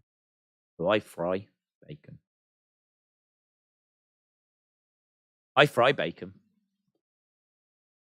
I fry bacon, and I have never baked cookies in my life. So tell your son that. WWE announced the Saudi pay-per-view the same weekend as Double or Nothing. Why do they like to suffocate competition when they only do 5 pay-per-views? What do you mean? You know the answer to this. You don't need me to tell you why they would go on the same weekend as Double or Nothing. Come on. Come on. Will you stream NXT UK? It's done, innit? It's finished. That finished last year. NXT Europe's meant to be on the way, but we haven't heard anything about that. I bake bacon in an oven, says Corvid. You bake bacon in an oven? Most people do. Honestly, I don't know anyone that does. I've never had bacon in an oven. If ever you buy it from a van, they always cook it on the top. If you buy it from, like, you know, you in a car boot or you go somewhere, music festival, and they're not putting it in an oven. If ever I had it around my nana granddad's or my aunties or a friend's, I mean, not that I was paying close attention, but I would have noticed if it had come out of the oven. I've never put it in an oven. What can I say? What can I say? Each to their own. Has something happened to Roxanne? Yes. She's been booked to go to hospital. She had the same reaction to me after the United game. Perhaps she was a United fan and she only just found out the result. Bacon is good however you cook it, said Justin. Maggie said, I've never had bacon in an oven. Well, listen, what we've learned is that there are some people that have bacon in an oven, and there are some people that have bacon by frying it. Maybe there's some people that put bacon in a microwave. I have no idea. But yeah, if someone was to say, why do we cook bacon and bake cookies, I would say, well, I fry bacon. Don't worry about it. Don't worry about it. I attend 4 churches. First Christian Church in Hasville, Impact Church, Christian Church, Elk Hunt. It's, God, you get anything else done, mate? You go to 4 churches. That's hardcore. How many of them are good and how many of them are bad? I'm in live too, because I'll shout out the good ones, but I don't want to be associated with the bad one. Do you think Bron will be a success? I think he will be a success, but what we class as success is obviously going to differ. So, like, for me, he will go and he can win mid-card belts and he can, he can have a good career. But, I mean, if you look at Carrion and how Carrion has been struggling, You look at like Finn Balor. I mean, Finn Balor's a multiple-time NXT champ. You know, came in with the Demon. I mean, you would have looked at Finn Balor down in NXT and you would have gone, no problem. He is going to dominate WWE. I mean, he is someone that can cut promos. He can wrestle. He's got the Demon character. And what, he's been Universal Champion once for 24 hours. That's it. So, I mean, what I will say is Braun's got some size to him, which is always going to help. But I don't actually think he's that tall, you know. I don't think he's that tall. Because I think Jinder, like, towered over him. So, he's got some size, but... So, I mean, look, that's always going to help. I can see him going up, having a decent career, being a mid-card champion and getting involved in some feuds and everything, but I can't see him being the face of the company. I don't think he's being groomed and whatever to be the face of the company. I think he is someone that can go up and, you know, I mean, he ain't bigger than Bobby, is he? Bobby's bigger than Braun, and Bobby hasn't been the face of the company. So yeah, I think it depends what we mean by good career. I don't expect him to go up and you know, be awful and then get released. I wouldn't be expecting that, but I'd expect him to go up, bob around the mid cards, challenge for the title, maybe even hold the title once, but like, you know, main event in multiple WrestleManias, being a multiple-time champion. I don't see that at the moment. I really don't see that at the moment. Again, look at Big E. Look at Big E. Big E is bigger than Braun. Big E, I would argue, has got a much better, bigger personality than Braun. Big E has held the WWE Championship once and didn't hold it for all that long. And granted, we don't know what would have happened if he hadn't have picked up that injury, but as soon as he dropped the title, he got moved away from that main event picture quite quickly and went back into the New Day. Big E's had a fantastic career. No one would say he hasn't. But again, when you talk about is Braun going to go up and have a fantastic career, in some people's minds, that might be multiple WrestleMania main events. It might be that he's going to be the next John Cena and all this kind of stuff. And I don't see that for him at the moment. I think it largely comes down to the fact that when it's time for his segments, I don't find myself getting massively excited. I think he's fine. He's credible. He go in the ring, is okay on the microphone. You know, he's had a couple of, you know, there was a nice line the other week where he was talking to Jinder and he went, is this your new 3MB? Because it was him in the Shia. I thought that was quite nice. It was a good little line. But yeah, I've got probably higher hopes for Grayson. Grayson's got a bit of size to him. I think height-wise, he's quite tall.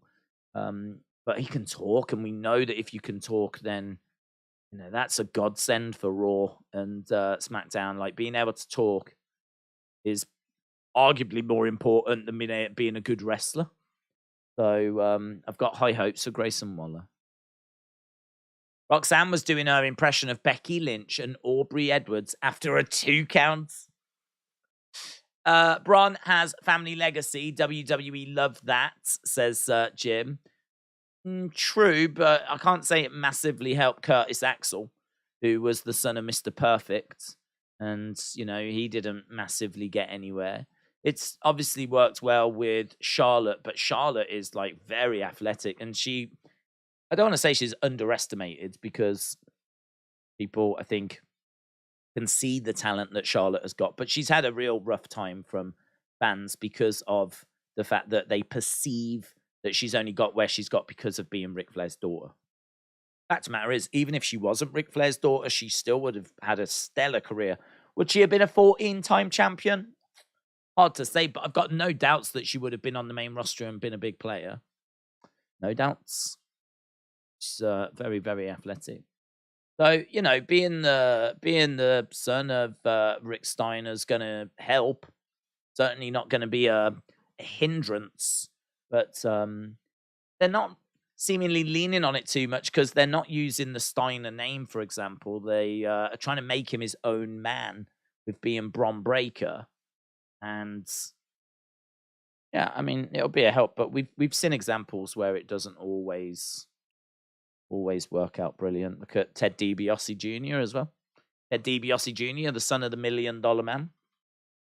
Nothing really happened. Tamina Snuka, she's the daughter of Superfly Jimmy Snuka, who might not mean much to people these days, but back in the 80s, early 80s, you could argue he was one of, if not the biggest people in wrestling. Certainly when he's doing that dive off the top of the cage against Don Morocco, he's as big as anything then. At WrestleMania 1, he's in the corner of Hulk Hogan and Mr. T. So he's part of the main event of WrestleMania 1. It's Hogan and T in the match, but in their corner is Superfly Jimmy Snuka. And then over on the other side, you got Mr. T. You got Mr. Wonderful, Roddy Piper, and then Randy Orton's dad in their corner. The only reason Charlotte became a wrestler was because of her brother Reed. I didn't see a message. I was wondering, would be able to get the best of the best TV? Don't know what you mean. We let Liverpool have one big win because we owned them for decades, said James. Daze is my therapist. Apparently the draft will be pushed back to September. WWE wants to avoid networks butting heads over what stars they want. Oh, that's interesting. And Jim's perfectly right as well. Reed played a big part. Bacon from McDonald's is the worst. Trini said, Charlotte is confident. People find that intimidating. They seek reasons to dislike her. But if we think about it, she's not done anything for us to not like her. She is a great wrestler. I like her. I like her. I've never had an issue with Charlotte. I would say that, she's a great heel. She's like, I'm the queen, bow to me, all this kind of stuff. I don't find her promos to be particularly... sometimes they can have some savage lines in or whatever, but I don't know. I find Bayley to be more entertaining. Let's put it that way. Bayley as a heel, I find more entertaining than Charlotte as a heel, but Charlotte presents herself in a very different way. She's not meant to be funny. She's meant to be, do you know what I mean, dripping in like finery and robes. She's meant to be basically the female Ric Flair, just like looking absolutely stunning and just really letting her wrestling doing the talking. And she can cut promos and she can talk and be a little savage at times, but yeah, I certainly don't dislike her. She'll go down as one of the best ever female wrestlers in WWE history. But she has struggled with getting that connection with the fans, hasn't she, at times? That is something that Roxanne has got in spades. People really like her. Feel a real connection with her. So that's going to serve her well going forwards. A last name can open a door and give you an opportunity. After that, it's hard work for how successful you become, said James. Well, yeah, well said. Well said. Carmen Live 2 said, I'm going to give NXT tonight a 9 because of Gargano's return. Didn't Kurt Hennig and Vince end on a sour note after he went to WCW when Vince was really struggling during the war, took his frustrations out on his son? No. Because Mr. Perfect came back in the early 2000s and was part of the plane ride from hell and everything. So Mr. Perfect, I mean, it wasn't sour enough to stop him from returning to WWE. So no, it's not that there was anything took out against Curtis Axel. It's just Curtis Axel wasn't as good as his dad, to be honest.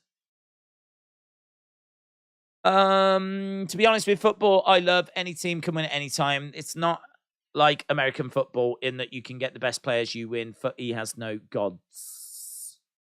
When he said Roxanne is extremely likable, to be fair. James said I can be wise at times. FaZe Coaster said 6. I love the opener. Carmen Live 2 said all the churches I attend are very great. somewhat suspect about that, to be honest. I mean, saying something's very great, I mean, kind of feels like you're overselling it now. You know what I mean? No, these are very great churches. You know what I mean? I think you're part of a cult. I'm just gonna say it. I think you're mixed up in some bad stuff. You're messing with some dark things here. I've got a feeling that not all of these churches are above boards. At least one of them's a bit suspect. Just saying. Just saying what everyone's thinking. Someone give me an old pay-per-view to watch, said Justin. December to Dismember. Enjoy! Paul Heyman and IC title run did look promising. You know, I really enjoyed Axelmania. I love that. When he was like, he got attacked before he could even get into the Rumble. So he was claiming that he'd never been eliminated from it. And so he made a big deal out of the fact he was still in the Rumble. And we had Axelmania. And then they put Thingy with him, Damian Sandow, and made him Macho. What was it? I can't remember. Macho Madness or whatever it was. And basically, they were running around being the Mega Powers. I mean, that's going to play to me all day long and twice on a Sunday, innit? I mean, amazing. I was really into that. I think I might have been the only one, though, and ended up petering out. Roxanne is 21, says Adam. Child. Austin said 0. We need XYZ on Quinn back. Watch Hell in a Cell 2019 and the outcome of Fiend versus Seth. Everyone should watch the Heroes of Wrestling pay-per-view. In all fairness, Jim, if they've not seen it, it is definitely worth a watch, isn't it? In all fairness. Mitchell said, after the Waller segment, I felt the show kind of fell off. Also, the son of a pastor, if you're attending 4 churches, you're attending no churches. Is that true, though? If you're attending 4 churches, you are still attending 4 churches, aren't you? If you're attending 4 churches, that is still 4 churches. Would those churches be giving, they wouldn't be giving different messages. Wouldn't they just be saying the same things? Aren't you just getting 4 readings of the Bible or something? Do you go to them on the same day? I feel like there's lots to explore here, isn't there? And I don't really want to, because I'm convinced one of them's bad. Mitchell, shout out to you, dudes. Wasn't feeling it after. Daze, Meiko was crying when Roxanne passed out in the ring. Do you know why? Because Meiko's a legend. He is a legend. The pay-per-view where Miz and Morrison got attacked by zombies in the... Oh, God, I forgot about that.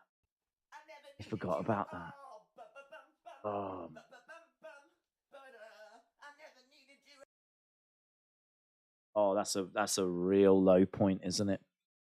I'd forgotten about that. He was in the ring going, no, and they just sort of went and lay on him. And he was like, no. And they were like, what could they do? They ain't going to eat him alive, are they? Not going to be like ripping him apart. Wasn't it a tie-in with some sort of film or something? They were promoting something. I will never touch that product out of sheer protest for what they put me through with that segment. Whatever that product is, and I need to find out what it is. And if it's The Walking Dead, I will be heartbroken because I've already supported it. I'll be heartbroken. Oh, yeah, you're right. Justin said, I've never seen Heroes of Wrestling. Well, it's worth a watch, but just be prepared for the dark side of wrestling. Let's put it that way. King Uncle Chop 94, shout out to you. Mitchell said the Miz Zombie match is by far the worst ever WWE match. Big Time Back said, how about Viking Profits at Backlash and Amos dressed as a giant ninja? I mean, that one has offensive moments in it, but it was like cinematic, wasn't it? And I suppose when you get something cinematic like that, I'm already preparing myself for there to be something a bit, like that happening. But like with this, it was in the ring. Like the zombie one was like, oh. Dixon said, I only go to church when I feel like I have sinned. Yeah, honestly, if I did that, I'd just be there all the time. I check on them virtually. It was an Army of Dead movie. Well, there we go. Dead to me, that is, John. Dead to me now, mate. Ain't even worse than Vince versus Gods. I mean, that was pretty low, wasn't it? That was pretty low. Zombies was worse though. The zombies upset me more. Right, listen, we're done. It was a sponsor for a Batista zombie film. I mean, that makes it worse. That makes it worse because I'm pretty sure a Batista zombie film is going to be god awful anyway. It's not even promoting a good product. In fact, I'm going to Google it. Let's have a look. We'll have a look, see what rating it got. Batista zombie film. Army of Dead. 57% score on Metacritic. 57%. Actually, not as low as I was expecting. I thought it would be down in like the 19% or whatever. Still, though. Not a glittering score. Dead to me, that is. Dead to me. I will never... Well, literally, I mean, it is about zombies. We'll never watch. I love zombies as well. What about Kota Ibushi versus a blow-up doll? Yeah, well, clearly not my taste. Thankfully, I mean, I was never going to encounter that, so that's just like an awful thing that's happened away from my regular scheduled viewing. So, do you know what I mean? It's not something that I'm ever going to need to worry about. Don't go giving them ideas, though. What's your favorite movie of all time? That's a good question. We can end on that. If I had an answer. Honestly, it's got to be Cena. It's got to be Cena. Because if anyone says what film, like if you could recommend one film, what film would you recommend? It would be Cena. It's a documentary about a racing car driver, and you do not need to care about racing car driving. It's not a focus. There's obviously some racing car driving in it, but that is not the focus of the film. And it's all about the man and how good he was at what he did and what he meant to the people of Brazil and just how influential he was. And it just goes through his life, and it's fascinating, and it's amazing, and it's an amazing film. And what's that got?